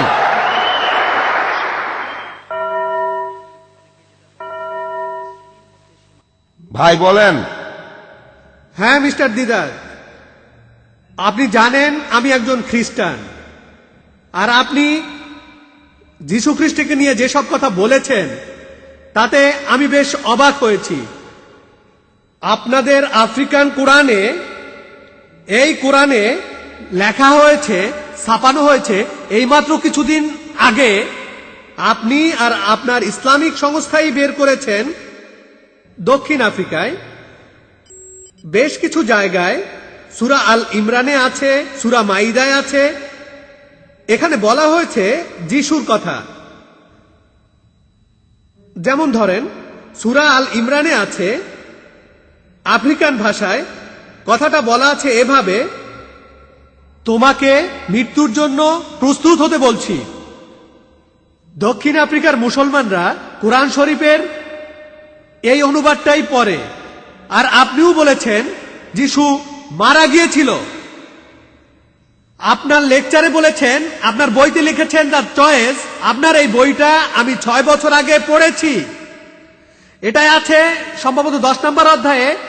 আপনি বলেছেন যিশুর হাতে পেরেক পোতা হয়নি, তাকে ক্রুশে বাঁধা হয়েছিল। ভাই আপনি কথা শুনেন, ভাই শুনেন, এক মিনিট, দেখেন আমার কথা শুনতে হবে, আমার প্রশ্নটা শুনুন। আপনি বললেন শুনুন মিস্টার দিদার, আমার প্রশ্নটা শুনুন। মিথ্যে বললেন না, আপনি আমাকে নিয়ে মিথ্যে বললেন। আপনি শোনেন শোনেন শোনেন, আপনি আমার সম্পর্কে মিথ্যা কথা বললেন। আপনি আমার সম্পর্কে অনেকগুলো মিথ্যে বললেন। শোনেন, আপনি আমাকে নিয়ে মিথ্যে বললেন, অনেকগুলো মিথ্যে বললেন। আমি আপনাকে আর মিথ্যে কথা বলতে দেব না।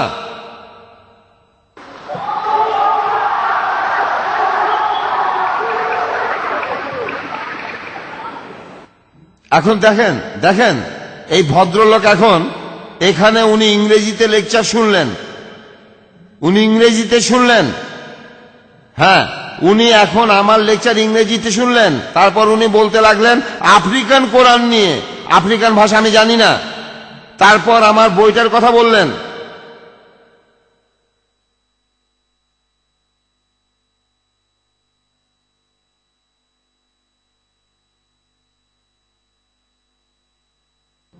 ওই ভদ্রলোক কোথায়? যাকে কোরআন দিয়েছিলাম সেই ভদ্রলোক কোথায়? হ্যাঁ, চলে যায়নি, পালিয়ে গেছে? দেখেন, আল্লাহ এটা করেছেন উত্তর জানার জন্য। আমার হাত দিয়ে তাকে পাঠিয়েছেন কোরআন। দেখেন, আমি আগে থেকে ঠিক করিনি। উনি হাত তুলেছিলেন, আমি বললাম হ্যাঁ বলেন, উনি সঠিক উত্তরটা বললেন, আমি তাকে কোরআনটা দিলাম। হ্যাঁ, ঘটনাটা ভালো করে দেখেন, এভাবেই আল্লাহ কাজ করার। তারপর এই ভদ্রলোকই প্রথম প্রশ্ন করলেন। উনি বললেন যে আরবিতে পড়বেন, কারণ উনি একজন আরব। ঠিক আছে, তারপর উনি বললেন যে অন্য কেউ সেটার অনুবাদ করে দেবে। এটা করা লাগবে কেন? আমি তো তাকে কোরআনটাই দিয়েছি, উনি নিজেই কোরআন খুলে দেখতে পারেন। আমি বললাম ঠিক আছে, আপনি এখন অন্যদের প্রশ্ন করতে দিন। কোরআনের সেই আয়াতটা খুঁজে বের করেন, আপনি আরবিটা পড়েন, তারপর আপনি সেটার অনুবাদ করেন। আমার উত্তরটা কি অযৌক্তিক ছিল? না, কিন্তু আপনারাই দেখলেন এখানে কি ঘটলো। আর কি বলবো, উনি যেভাবে শুরু করেছিলেন সেভাবে শেষ করতে পারলেন না, তাই উনি বের হয়ে গেলেন। আর এখানে আরেকজন, উনি এখানে আফ্রিকান কোরআনের কথা বলছেন। আমি আফ্রিকান ভাষা জানি না, উনি সেখান থেকে উদ্ধৃতি দিচ্ছেন। আমি বললাম এখানেই কোরআন আছে, খুলে দেখেন, আয়াতটা খুঁজে বের করেন, তারপর বলেন। উনি নাকি আমার বই দ্য চয়েস 6 বছর আগে পড়েছেন। উনি মিথ্যেবাদী, কারণ এই বইটা প্রকাশিত হলো সবে মাত্র, দ্য চয়েস। না, মিথ্যার পর মিথ্যা। এই যে ভাই দেখেন, আপনি এই বইটার কথা বলেছেন, তারপর খুঁজে বের করেন আমি কোথায় বলেছি যিশু মারা গেছেন আর যিশুর হাত আসলে বেঁধে রাখা হয়েছিল। কথাটা কি আমি বলেছি? আমি বলেছি এগুলো খ্রিস্টানদের থিওরি। খ্রিস্টানদের একটা দল বলে এই থিওরি, আর এক দল বলে ওই থিওরি। এগুলো আপনাদের থিওরি। আপনারা খ্রিস্টানরাই যিশু খ্রিস্টের এইসব ছবি এঁকেছেন, ক্রুশবিদ্ধ, হাত বেঁধে রাখা হয়েছে দড়ি দিয়ে। এগুলো আমার কথা না, আপনাদের বানানো থিওরি। আর যেহোবার সাক্ষীরা বলে তাকে স্টেকে ঝোলানো হয়েছিল, আর যিশু খ্রিস্টকে এভাবে বেঁধে রাখা হয়েছিল, তাকে এভাবে বাঁধা হয়নি। আর এই থিওরিগুলোর কথা লেখা আছে আমার বইতে। আমি এই থিওরিগুলোর কথা বলে আপনাদের বলেছি, আপনারাই বেছে নেন কি হয়েছিল। কারণ আপনারা খ্রিস্টানরাই এমন বিভিন্ন থিওরি ছড়াচ্ছেন যে যিশুর আসলে কি হয়েছিল। উনি বলছেন এই কথা আমি বলেছি, কথাগুলো আমি বলিনি। উনি বললেন আমার বইতে নাকি আমি লিখেছি। এই যে আমার বই নিন, খুঁজে বের করেন, তারপর সবাইকে পড়ে শোনান। উনি পারবেন না, এমন কিছু নেই। হ্যাঁ বাবা বলেন। হ্যাঁ মিস্টার দিদাত, আপনি আমাদের সম্বোধন করলেন ইংরেজি হিসেবে। আমিও ভেবে দেখলাম যে ইংরেজদের অতীত ইতিহাস আসলে বেশ সমৃদ্ধ। আচ্ছা সে যাই হোক, আমি ইংরেজ হিসেবে বেশ গর্বিত। এবার আমার প্রশ্ন,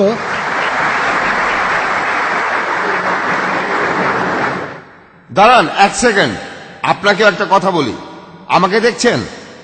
আমি একজন বাদামি ইংরেজ। আমি ইংরেজিতে কথা বলি, ইংরেজি আমার মাতৃভাষা, বুঝতে পারছেন?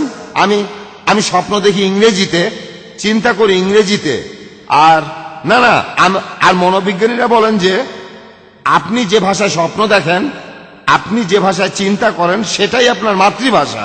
আমি আমি আমি ইংরেজিতে স্বপ্ন দেখি আর আমি ইংরেজিতে চিন্তা করি, তাই ইংরেজি আমার মাতৃভাষা। আর আমি একজন বাদামি ইংরেজ, তাই আমি ইংরেজ লোক বলতে বুঝিয়েছি যারা ইংরেজিতে কথা বলে, হতে পারে আমেরিকান। আমি বলেছি ইংরেজ লোক ইংরেজিতে কথা বলে, আপনার ভাষা দিয়ে আপনাদের একটা গোত্রের মধ্যে ফেলেছি, ইংরেজ লোক।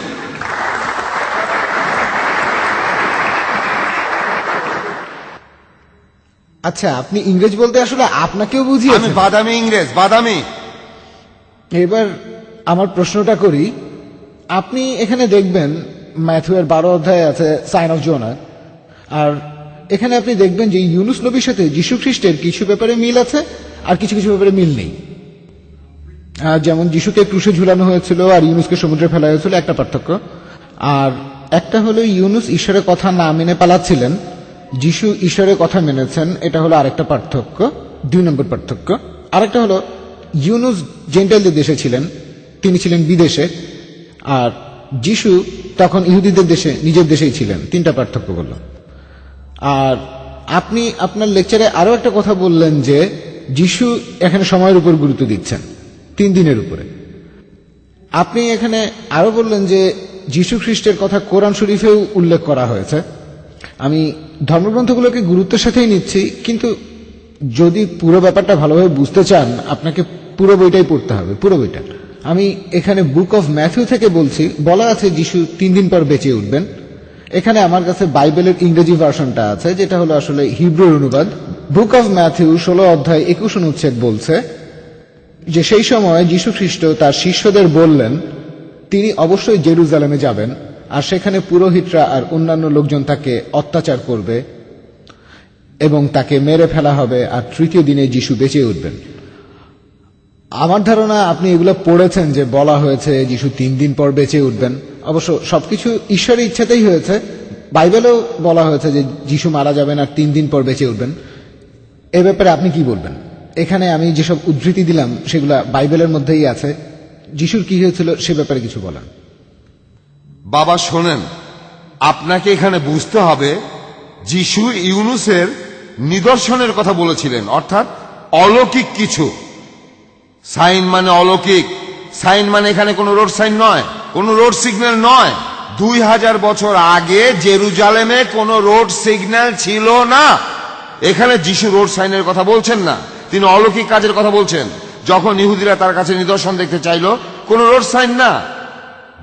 যীশু বললেন আমার অলৌকিক হলো ইউনুসের মতো।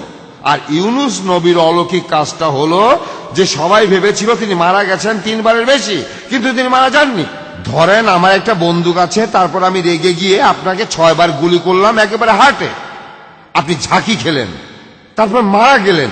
এটা কি অলৌকিক? এটা কি?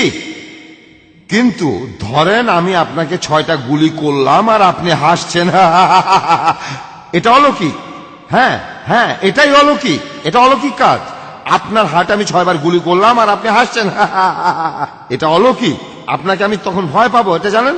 এমন কিছু হলে আমি সত্যি আপনাকে ভয় পাবো। তাহলে যীশু তখন বলেছিলেন যে আমার অলৌকিক কাজটা হবে ইউনুসের মতো। ইউনুসের যা হয়েছিল আমারও তাই হবে। ইউনুসের কি হয়েছিল?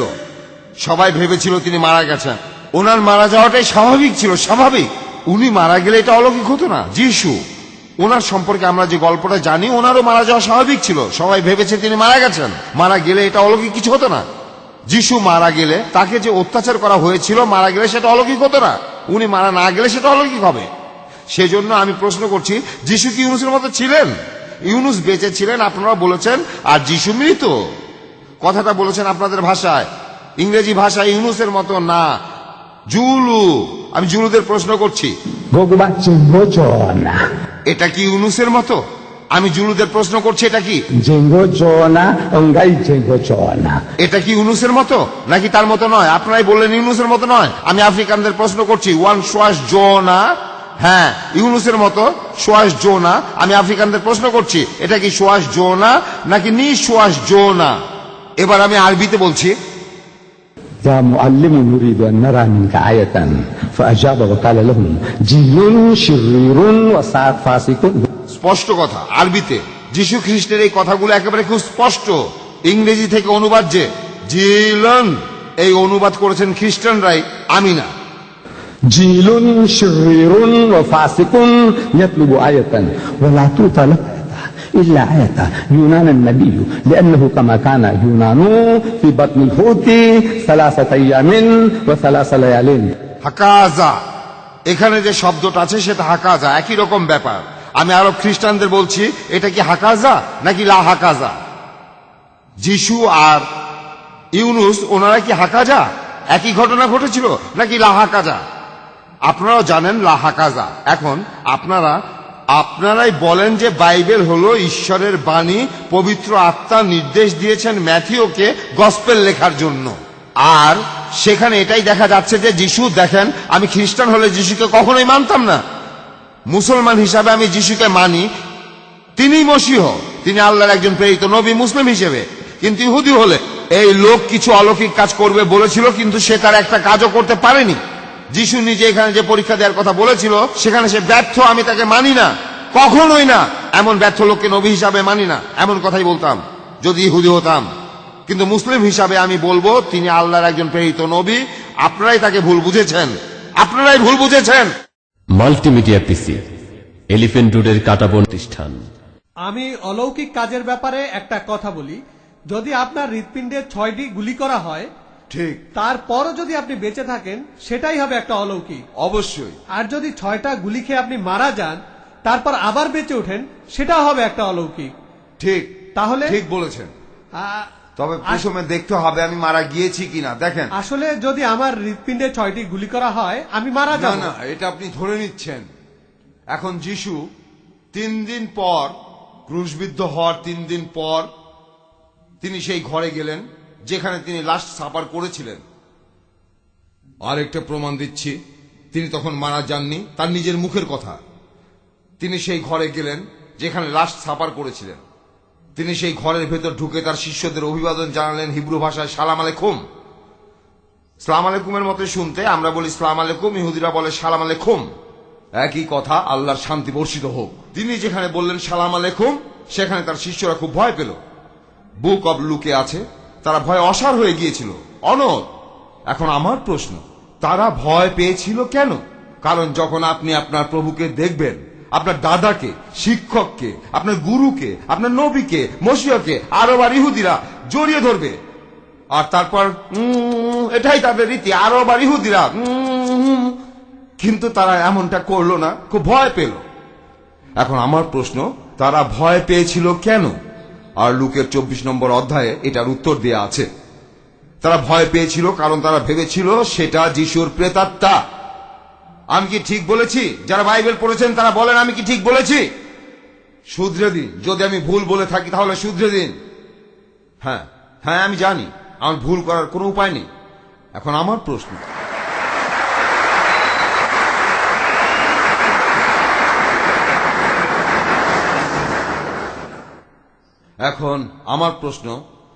কেন তারা ভেবেছিল যে তিনি ছিলেন প্রেতাত্মা? আমি প্রশ্ন করছি, তাকে কি প্রেতাত্মার মতো দেখাচ্ছিল? আর সবাই উত্তরে বলবে না, প্রেতাত্মাকে দেখতে মানুষের মতো হবে না। খ্রিস্টানরা হতবুদ্ধি হয়ে যায়, তাকে তখন প্রেতাত্মার মতো দেখাচ্ছে না, তাহলে তাকে প্রেতাত্মা মনে করবো কেন? এখানে আমি আপনাদের হেল্প করছি।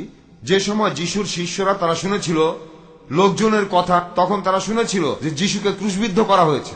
শিষ্যরা শুনতে পেয়েছিল তাদের আশেপাশে লোকজন বলছে তাকে একটা প্রেতের কাছে দেওয়া হয়েছে আর প্রেতাত্মাটা তাকে মেরে ফেলেছে। তারা শুনেছিল তাদের আশেপাশে লোকজন বলছে তিনি মারা গেছেন, কবর দেওয়া হয়ে গেছে। এই সব কথাই তাদের আশেপাশে হচ্ছে, লোকজন বলছে। কারণ মার্কে 14 নম্বর অধ্যায়ে 50 অনুচ্ছেদে এখানে বলা আছে যে যীশু খ্রিস্টের জীবনের এই অন্তিম মুহূর্তে তার সব শিষ্যই তার কাছ থেকে পালিয়ে গিয়েছিল সবাই। এখন আমি বাদামি আর সাদা ইংরেজদের প্রশ্ন করব, স্যার আপনাদের ভাষায় সবাই মানে কি সবাই? সবাই আপনার ভাষায় এটার অর্থ কি সবাই? অবশ্যই অবশ্যই সবাই অর্থ সবাই। আর যিশুর শিষ্যরা সেখানে ছিল না, সেখানে কি ঘটেছে তারা চোখে দেখেনি, সবাই তাকে ফেলে পালিয়েছিল।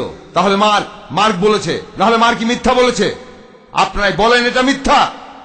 বলেন যে গসপেলে মিথ্যে কথা আছে, বলা আছে তার সব শিষ্য তাকে ফেলে রেখে একা রেখে পালিয়ে গিয়েছিল আর তারা নিজেদের চোখে দেখেনি আসলে কি হয়েছিল। তারা লোকের মুখে শুনেছিল যিশুকে কবর দেওয়া হয়েছে, তারা ভেবেছে যিশু এখন কবরে পড়ছে। এমন মরা কাউকে দেখলে আপনি এমনিতেই ভয় পাবেন। তখন যিশু তাদের আশ্বস্ত করলো তারা যা ভাবছে তিনি তা নন। তাই তিনি বললেন, আমার হাত আর পা ভালো করে দেখো, যে এটা তো আমি, আমাকে স্পর্শ করে দেখো। প্রেতাত্মার রক্ত মাংসের শরীর থাকে না, যেমন আমার নিজের আছে। তাই আমি আবারও বলছি, প্রিয় ভাই ও বোনেরা, আরব খ্রিস্টানরা আর আপনারা ইংরেজ খ্রিস্টানরা, এখন আমি বললাম আমার রক্ত মাংসের শরীর, তাই আমি প্রেতাত্মা নই, আমি ভূত নই, কোন প্রেত নই। আপনাদের ভাষায় এটার একই অর্থ। আমার রক্ত মাংসের শরীর থাকলে আমি প্রেতাত্মা নই, ভূত নই, কোন প্রেত নই, কিছুই নই আমি। আপনাদের ভাষাতে কি একই অর্থ? অবশ্যই তাই। আপনার রক্ত মাংসের শরীর থাকলে আপনি প্রেতাত্মা নন, আপনি ভূত নন, কোন প্রেত নন, সবাই। আপনি এটা হলে ওটা নন। অন্য কথায় তিনি বলেছেন, আমার যে শরীরটা দেখছো এটা বদলে যাওয়া শরীর না, রূপান্তরিত শরীর না, সেটা পুনরুত্থান হওয়া শরীর ছিল না। কারণ পুনরুত্থান হওয়া শরীরে প্রেতাত্মা থাকে। জানতে চান কে বলেছেন? বলেছেন জন পল। আর কে বলেছেন? যীশু খ্রিস্ট বলেছেন। রেফারেন্স জানতে চান? দেখে নিন রেফারেন্স।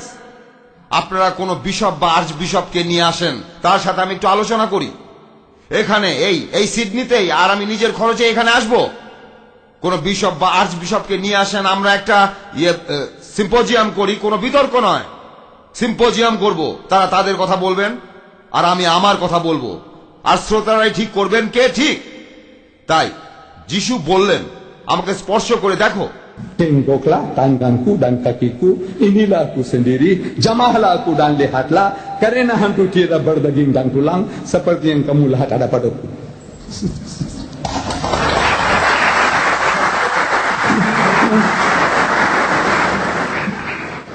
শিষ্যরা যিশুকে স্পর্শ করলো, আমি বাইবেল থেকেই বলছি, তারা তাকে স্পর্শ করলো আর আনন্দে আত্মহারা হয়ে গেল, অত্যন্ত খুশি হলো। তারপর ভাবলো এটা কি অদ্ভুত ব্যাপার হলো, আমরা শুনলাম তাকে মেরে কবর দেওয়া হয়েছে। যিশু বললেন, তোমাদের কাছে খাওয়ার কিছু আছে?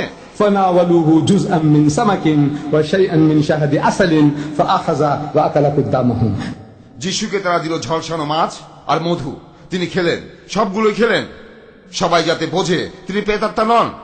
আপনাদের মনে হচ্ছে তিনি একটা ভূত, একটা প্রেতাত্মা। হ্যাঁ, যিশু ঝলসানো মাছ আর মধু খেলেন।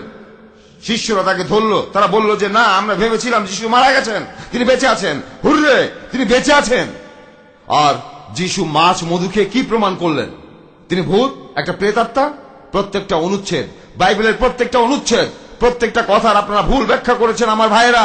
ইংরেজদের বলছি, বাদামি রঙের ইংরেজ, সাদা রঙের ইংরেজ, হয়তো বলতে পারেন আমি আমেরিকান, ইংরেজিতে কথা বললে আপনি একজন ইংরেজ। আর আপনাদের বলছি, আসেন স্যার কথা বলেন ইংরেজিতেই কথা বলেন। আমি প্রমাণ করব প্রত্যেকটা অনুচ্ছেদে আপনারা ভুল বুঝেছেন, প্রত্যেকটা অনুচ্ছেদে আপনারা ভুল ব্যাখ্যা করেছেন। বুঝতে পেরেছেন? ধন্যবাদ। হ্যাঁ, আপনি বলেন। এখানে আজকে বিভিন্ন জাতি আর ভাষার মানুষ এসেছে, সবাই একত্রিত হয়েছে। আমি জাতিতে গ্রিক, আর আমি খ্রিস্টান ধর্মের একজন অনুসারী, বাইবেলেও বিশ্বাস করি, আর আমি যিশুকেও মেনে চলি। আর সেটাই আমার কাছে ঠিক বলে মনে হয়, কারণ যিশুকে আমাদের মানুষ জাতির পাপের জন্য ক্রুশবিদ্ধ করা হয়েছিল। মানুষ জাতির পাপের জন্যই তিনি এই প্রায়শ্চিত্ত করেছিলেন, আমাদের পাপের জন্যই তার এই শাস্তি। আর যিশু যখন মারা গেলেন তার শরীরের রক্ত গড়িয়ে পড়েছিল, আর সেই রক্তই আমাদের দাসত্ব আর পাপ থেকে বাঁচিয়েছে। আর যিশু খ্রিস্টের প্রায়শ্চিত্তের এই ঘটনাটি বাইবেলে খুব স্পষ্টভাবেই বলা আছে। আরো বলা আছে যে তিনি আবারও জীবিত হয়ে ফিরে আসবেন। এখানে বুক অব আইজায়া 53 নম্বর অধ্যায় আছে, আমি এখানে সেটার উদ্ধৃতি দিচ্ছি। আমাদের পাপের জন্য তিনি রক্তাক্ত হয়েছেন, আমাদের অপরাধী তিনি ক্ষতবিক্ষত হয়েছেন, আর তার প্রায়শ্চিত্তেই আমরা মানুষ জাতি শান্তি পেয়েছি, তার ক্ষততেই আমরা আরোগ্য লাভ করেছি। তারপরেও ঈশ্বরের ইচ্ছায় তিনি শাস্তি পেয়েছেন আর কষ্টও পেয়েছেন। আর তারপর সর্বশক্তিমান ঈশ্বর তাকে একটা সুযোগ দিয়েছেন, যীশু খ্রিস্ট তার বংশধর দেখে যাবেন আর বেঁচেও থাকবেন। আর তাই ঈশ্বর তাকে মহত্তর অংশীদার করবেন, আর তিনি ভালো আর মন্দকে বিভক্ত করবেন, কারণ তিনি নিজেই মৃত্যুকে বরণ করেছেন। তিনি অপরাধীদের সাথেই ছিলেন, কারণ তিনি সবার জন্য প্রায়শ্চিত্ত করেছেন আর অপরাধীদের সবাইকে মুক্তি দিয়েছেন। আমি এখানে 3টা অনুচ্ছেদের কথা বললাম, পরপর 3টা অনুচ্ছেদ। আপনি আইজায়ার পুরো অধ্যায়টা পড়ে দেখতে পারেন। এখানে বলা হয়েছে যে যীশু খ্রিস্ট পুরো মানুষ জাতির পাপের জন্যই নিজেকে উৎসর্গ করেছিলেন, আর তারপর যীশু খ্রিস্টের মৃত্যুর পরে আবার পুনরুত্থান হয়েছিল। এখন আমার প্রশ্ন হলো, আপনি কেন বাইবেলের এই কথাগুলো মেনে নিতে পারছেন না, আর আমাদেরকেও বা কেন বলছেন আপনার কথা মেনে নিতে? আপনি এখানে আমাকে বলেছেন, আপনি বলে দিচ্ছেন আমি বাইবেল কিভাবে পড়ব আর পড়ে কি বুঝবো। আপনি ঠিক সেটাই করেছেন। তারপর খ্রিস্টানরা আমার দরজায় কড়া নেড়ে বলবে আমরা বাইবেলকে যেভাবে দেখি আপনিও দেখবেন। আপনারা ঠুলি পরে আছেন আর আমাকেও সেই ঠুলিটা পড়তে বলছেন। আপনি তাই বলছেন, আমাকেও ঠুলিটা পড়তে বলছেন। আমি লেকচারের শুরুতেই বলেছি যে বাইবেলের 300টা ভবিষ্যৎবাণী সত্যি হয়েছিল, কিন্তু আমি বলছি তিমি মাছটা পালিয়ে গিয়েছিল, যে ভবিষ্যৎবাণী করেছিলেন যিশু নিজেই। যিশুই বলেছিলেন ইউনুস আর তিমির কথা। এই অলৌকিক কাজটা তিনি করে দেখাননি। আপনি আরো হাজারটা অলৌকিক কাজের কথা বলবেন আর তর্ক করবেন। আমি বলছি যিশুর ভবিষ্যৎবাণী তার নিজের মুখ থেকেই। ম্যাথিউর 12 অধ্যায় 38 থেকে 40 অনুচ্ছেদ। এবার আপনি এটার একটা ব্যাখ্যা দিন। যিশু এছাড়াও বলেছেন আইজায়ায়, সেখানে এসব কথা না। যিশু ইহুদিদের উদ্দেশ্যে বলেছিলেন ইউনুসের যা হয়েছিল আমারও তাই হবে। সেটা কি হয়েছিল? প্রশ্ন এটাই, কি হয়েছিল? মনে করেন আদালতে কেউ একটা প্রতিশ্রুতি দিলে তার মানে তিনি একটা কথা দিয়েছেন। তিনি কি কথাটা রেখেছেন? বারবার যিশু ব্যর্থ হচ্ছেন আপনাদের ব্যাখ্যা অনুযায়ী। এখানে আমি বলতে চাচ্ছি খ্রিস্টানদের ব্যাখ্যা অনুযায়ী তিনি বারবার ব্যর্থ হচ্ছেন। তাই ইহুদি হলে, আমি যদি ইহুদি হতাম, বাইবেল পড়লে বলতাম যে নকল লোক তার মরে যাওয়াই উচিত। যিশু তখন হয়তো বেঁচে গিয়েছিলেন, তবে যদি যিশু বেঁচে গিয়ে থাকে তাকে আবার ধরবো আর দ্বিতীয়বার ক্রুশবিদ্ধ করব। যদি ইহুদি হতাম। যিশুর নিজের মুখের কথা, আর তিনি বারবার ব্যর্থ হচ্ছেন। আপনারাই ভেবে দেখুন, আর আপনাদের বিশপকে ডাকুন, আর্চ বিশপ। তিনি যদি ইংরেজি জানেন তাহলে আমি তার সাথে কথা বলবো। আমি আমার নিজের খরচেই আসবো সাউথ আফ্রিকা থেকে। তারপর বিশপ আর আমি আলোচনা করবো এই ব্যাপারে। 50,000 শ্রোতার সামনে কথা বলবো। সেখানে আপনারা কথা বলবেন, অনেক মুসলমান শুনতে আসবেন, কথা শুনবেন, আর আপনারা খ্রিস্টানরাও আমাদের কথা শুনবেন। আচ্ছা, অন্য আরেকটা কাজ করেন, কোন গ্রিক বিশপকে ডাকেন, কারণ আমি দেখতে পাচ্ছি যে ইংরেজরা ভয়ে কাঁপছেন, কাঁপাকাঁপি করছেন। এখন দরকার গ্রিক, বুঝলেন? প্রাচীন গ্রিক। তিনি হয়তো সাহস করবেন। দেখেন কোন গ্রিক বিশপকে পান কিনা। ঠিক আছে, দেখেন এখানে 300 ভবিষ্যৎবাণী সত্যি হয়েছে, মেনে নিলাম। আমি বলছি পালিয়ে যাওয়া তিমিটার কথা। এটার ব্যাপারে কি বলবেন? এটা তো একটা তিমি মাছ আপনাদের জাল ছিঁড়ে পালিয়ে গেছে। আপনারা আসলে খুবই দুর্ভাগা। আপনারা আমাকে ছোট্ট একটা রুই মাছ দেখাচ্ছেন, যখন আস্ত একটা তিমি মাছই পালিয়ে গেছে। এখানে সেটাই হয়েছে। এখানে আপনাদের বাইবেল অনুযায়ী যিশু খ্রিস্ট বারবার ব্যর্থ হচ্ছেন আপনাদের কথা অনুযায়ী। যিশু আপনাদের পক্ষে নেই, আমার পক্ষে। হ্যাঁ,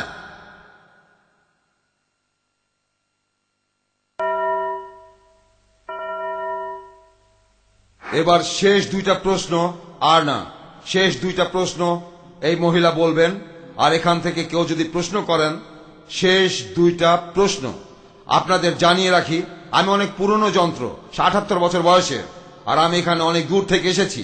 তাই আমার ব্যাপারটা একটু চিন্তা করেন, একটু ভালো করে চিন্তা করবেন। আমি পালিয়ে যেতে চাচ্ছি না, তবে এই বয়সে শরীর খুব বেশি কষ্ট করতে পারে না। শেষ দুইটা প্রশ্ন এই মহিলা করবেন, তারপর একজন। হ্যাঁ বোন, আপনার প্রশ্নটা করুন। আমি আপনাকে ধন্যবাদ জানাচ্ছি, কারণ আজ এখানে এসেছি বলেই কোরআন সম্পর্কে জানতে পেরেছি। আপনার কথা শুনে মনে হয়েছে আমারও কোরআন পড়া উচিত। আমি এখানে জানতে চাচ্ছি, কোরআনে যীশুখ্রিস্ট সম্পর্কে কি বলা আছে? যীশুখ্রিস্ট কি বেঁচে ছিলেন? তিনি যদি বেঁচে থাকেন, সেটা তাহলে কিভাবে সম্ভব? যীশু সম্পর্কে কোরআন কি বলেছে? আমি কোরআনের যে আয়াতটা বলেছিলাম, সূরা নিসার 158 নম্বর আয়াত বলছে, বাল রাফাহুল্লাহু ইলাইহি, আল্লাহ তাহাকে তাহার নিকট তুলে লইয়াছেন। আমরা মুসলিমরা বিশ্বাস করি আল্লাহ তাহাকে তুলে নিয়েছেন, ক্রুশবিদ্ধ হয়ে মরে যাওয়ার বদলে তুলে নিয়েছেন। আর ক্রুশে বিদ্ধ সেই লোকটা ছিল সম্পূর্ণ নগ্ন।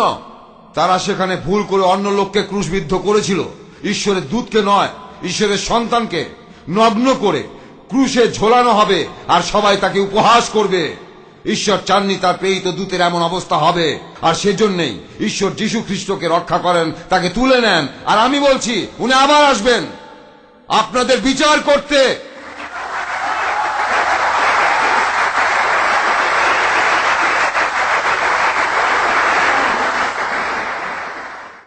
তিনি আবার ফিরে আসবেন। কি জন্য আসবেন? আমরা মুসলমানরা আমরা বিশ্বাস করি যে ইসলাম ধর্মে সর্বশক্তিমান আল্লাহ আমাদেরকে প্রয়োজনীয় সবকিছুরই নির্দেশ দিয়ে গেছেন তার পবিত্র কোরআনে। আমাদেরকে নতুন করে কিছু জানার দরকার নেই যিশু, মুসা বা মোহাম্মদের কাছ থেকে। ঈশ্বরের যেটা দেওয়ার কথা ছিল দিয়েছেন। তাহলে যিশু পৃথিবীতে আসবেন কেন? তিনি পৃথিবীতে আসবেন আপনাদের সুপথে আনার জন্য। আর যিশু নিজেই বলেন, ম্যাথিউতে আছে, সেদিন অনেকে আমার কাছে এসে বলবে, যেদিন যীশু খ্রিস্ট ফিরে আসবেন, সেদিন অনেকেই আমার কাছে এসে বলবে, প্রভু প্রভু, আমরা কি আপনার নামে ভবিষ্যৎবাণী করিনি? আর আপনার নামে শয়তান তাড়িয়েছি, আর আপনার নামে অনেক কাজ করেছি, অনেক কাজ। সত্যি আপনারা অনেক কাজ করেছেন, হাসপাতাল বানিয়েছেন, বানিয়েছেন এতিমখানা, তারপর আপনারা আদিবাসীদের জন্য করেছেন, আফ্রিকার জন্য করেছেন, ইন্ডিয়ার জন্য করেছেন। হ্যাঁ হ্যাঁ, এই সবই আপনারা করেছেন। এই অশিক্ষিতদের শিক্ষিত করেছেন, সভ্য বানিয়েছেন। হ্যাঁ হ্যাঁ, আপনারা এইসব করেছেন।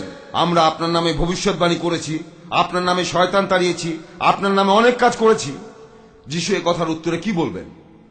বলবেন, আমি তোমাদের কাউকে চিনি না, এখান থেকে চলে যাও, দূর হয়ে যাও, অপদার্থের দল, দূর হয়ে যাও, এখান থেকে চলে যাও। যিশু এটাই আপনাদের বলবেন। তোমরা সবাই পাপী, তোমরা সবাই দুর্বৃত্ত। এমনটা কেন হবে? আপনারা যিশুর নামে কাজ করেন, কুষ্ঠরোগীর সেবা করেন, এতিমদের সেবা করেন। মাদার তেরেসা, উনি অসাধারণ অনেক কাজ করেছেন। আপনারা অনেক ভালো ভালো কাজই করেছেন। আপনারা পশু পাখির সেবা করেছেন, অভয়ারণ্য তৈরি করেছেন, পশু পাখির জন্য খুবই ভালো কাজ করেছেন, আর মানুষের জন্য করেছেন। আপনাদের অপরাধটা কি? আপনারা এই কথাই বলবেন, যীশু খ্রিস্টকে আমরা এই সব কাজই করেছি আপনার নামে। আর তিনিও আপনাদের বলবেন, চলে যাও, দূর হও।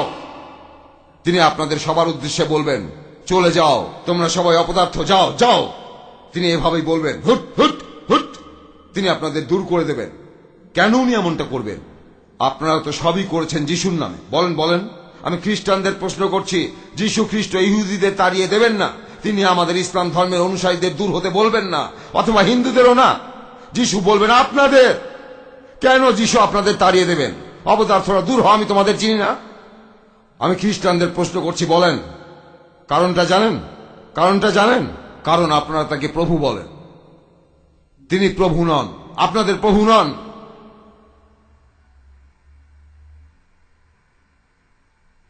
এটাই কারণ। কারণটা হলো এটাই, আপনারা তাকে ঈশ্বর বানিয়েছেন। এটাই হলো কারণ। তিনি আপনাদের বলবেন, অপদার্থের দল, দূর হও, আমি তোমাদের চিনি না, তোমরা আমার অনুসারী নও। মুসলিমদের না, হিন্দুদের না, নাস্তিকদের না। তিনি বলবেন খ্রিস্টানদের, খ্রিস্টানদের যারা বলে তারা যিশুর অনুসারী। তিনি আপনাদের বলবেন, অপদার্থের দল, দূর হও, কারণ আমাকে তোমরা ঈশ্বর বানিয়েছ। ঈশ্বর, আমি বলেছিলাম সৃষ্টিকর্তার প্রার্থনা করতে। যিশু বলবেন, আসো আসো, তোমাদের প্রার্থনা করার নিয়ম শেখাই।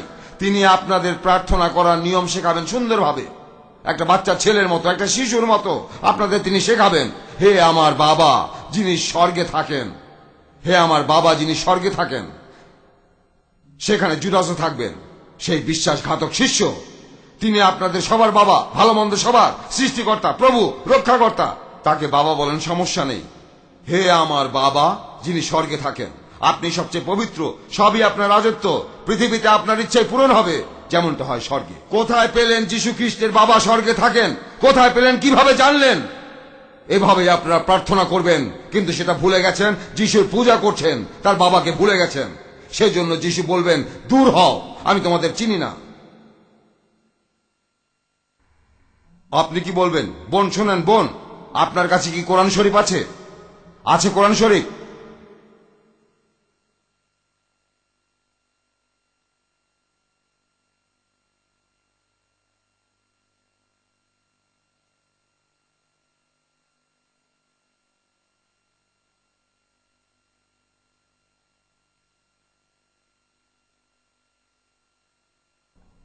হ্যাঁ আমার প্রিয় ভাই, বলেন।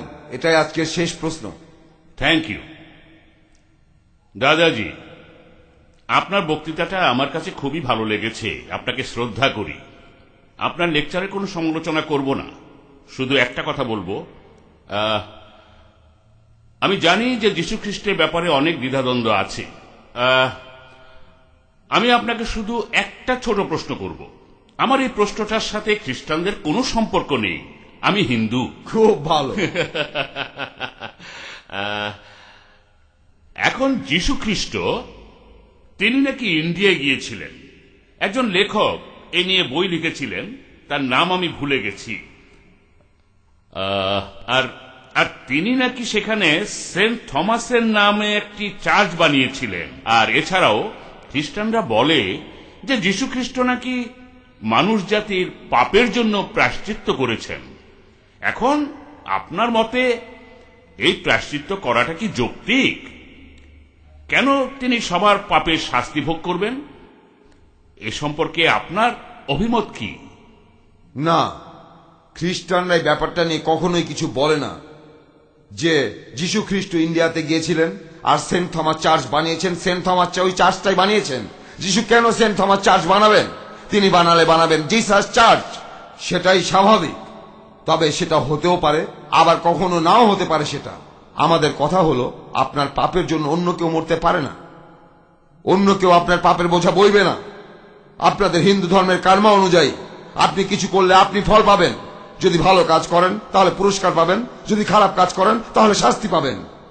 ইসলামে একই কথা বলে, আমরা সবাই আমাদের পাপের শাস্তি ভোগ করবই।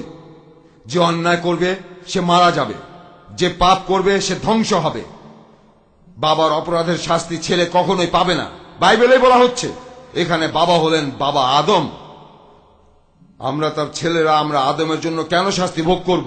আদম একটা ভুল করেছিলেন, তিনি সেই জন্য শাস্তি ভোগ করেছেন, এই জন্য শাস্তিও পেয়েছেন। আমাদের ঈশ্বর বলবেন না যে আদম কেন এটা করেছেন। আদম সেজন্য শাস্তি পেয়েছেন, আমরা শাস্তি পাবো না। বাবার অপরাধের শাস্তি সেটা ছেলে পাবে না, ছেলের অপরাধের শাস্তি বাবা পাবে না, আর বাবার অপরাধের শাস্তি ছেলে ভোগ করবে না। ঈশ্বর আদমকে বলবেন না, তোমার সন্তানদের দেখো, 2.5 কোটি সডোমাইট। আপনারা বলবেন সমকামী, গে, আমেরিকায় তোমার সন্তান একদম অপদার্থ, এরা তোমার কেমন সন্তান? ঈশ্বর না, আদমকে কথা বলবেন না। আমাদেরও আদম সম্পর্কে প্রশ্ন করা হবে না। যে অন্যায় করবে সে মারা যাবে, এটা ঈশ্বরের আইন। তবে একজন পাপী বদলে যেতে পারে। সে সারা জীবন যে অন্যায় করেছে তার জন্য ক্ষমা চাইলে আর অনুতপ্ত হলে আর এরপর থেকে ভালো কাজ করলে সে অবশ্যই বেঁচে থাকবে, সে মারা যাবে না। এটাই ইসলাম। ইসলাম এটাই, আপনার পাপের শাস্তি আপনার, আমার শাস্তিটা আমার। অন্য কেউ আপনার শাস্তি ভোগ করবে না। তবে খ্রিস্টানরা বিশ্বাস করে অন্য কেউ তাদের পাপের শাস্তি ভোগ করছে, আর এই দায়িত্বটা তারা দিয়েছে যিশুর উপর। আর তাদের জন্য সব সহজ হয়ে গেছে, তারা যা খুশি তাই করতে পারে, আর শাস্তি পাবেন যিশু। না, এছাড়াও খ্রিস্টানরা তারা বলে যে পাপ যত বেশি, পাপ মোচনও তত বেশি। আপনি যদি এটা কোন ধরনের পাপ মোচন মনে করেন, আমি কারো পিন চুরি করলাম, কোর্ট পিন, যিশু সের জন্য শাস্তি পাবেন। ট্রাফিক আমাকে ফাইন করলে সেটাও যিশুর শাস্তি। যিশু কি করেছেন? হ্যাঁ বলেন, হিটলার অপরাধ করেছে, তার জন্য দ্বিতীয় বিশ্বযুদ্ধে 4 কোটি মানুষ মারা গেছে এই সারা বিশ্বে। এখানে যিশু যদি এই জন্য শাস্তি পায় সেটা হবে অনৈতিক। যদি পিটার নামের সেই লোক যে 13 বছরের একটা মেয়েকে ধর্ষণ করেছিল, যিশু তার জন্য শাস্তি পায়, সেটা হবে অনৈতিক। যত বেশি পাপ তত বেশি পাপ মোচন। এটা কোন ধরনের ফিলোসফি?